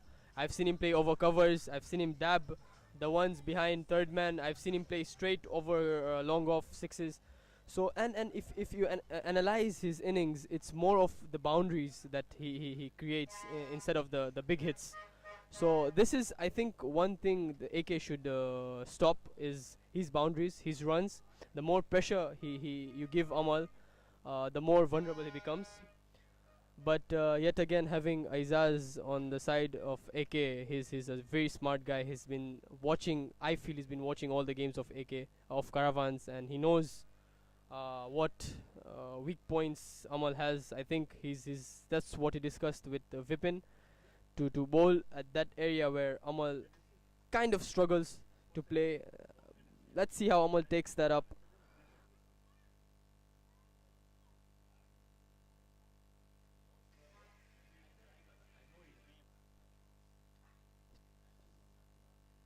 Vipin Abram, the bowling change. Can he bring a breakthrough?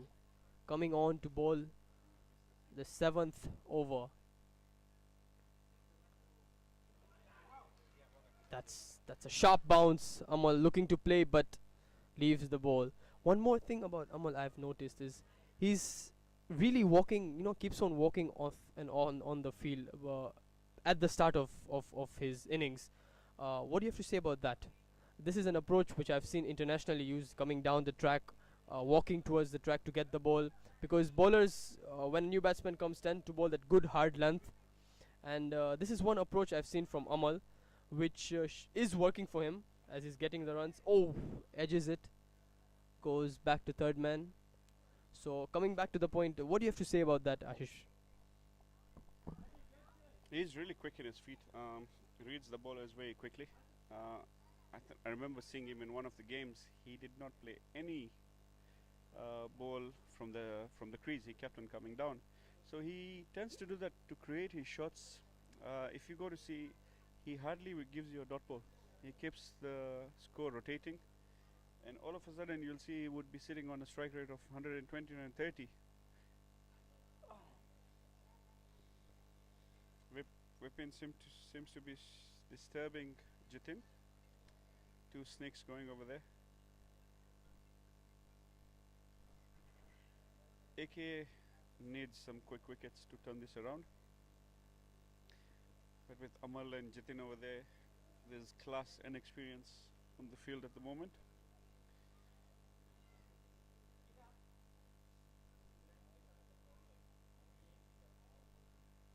AK winning the first game quite comfortably by 28 runs.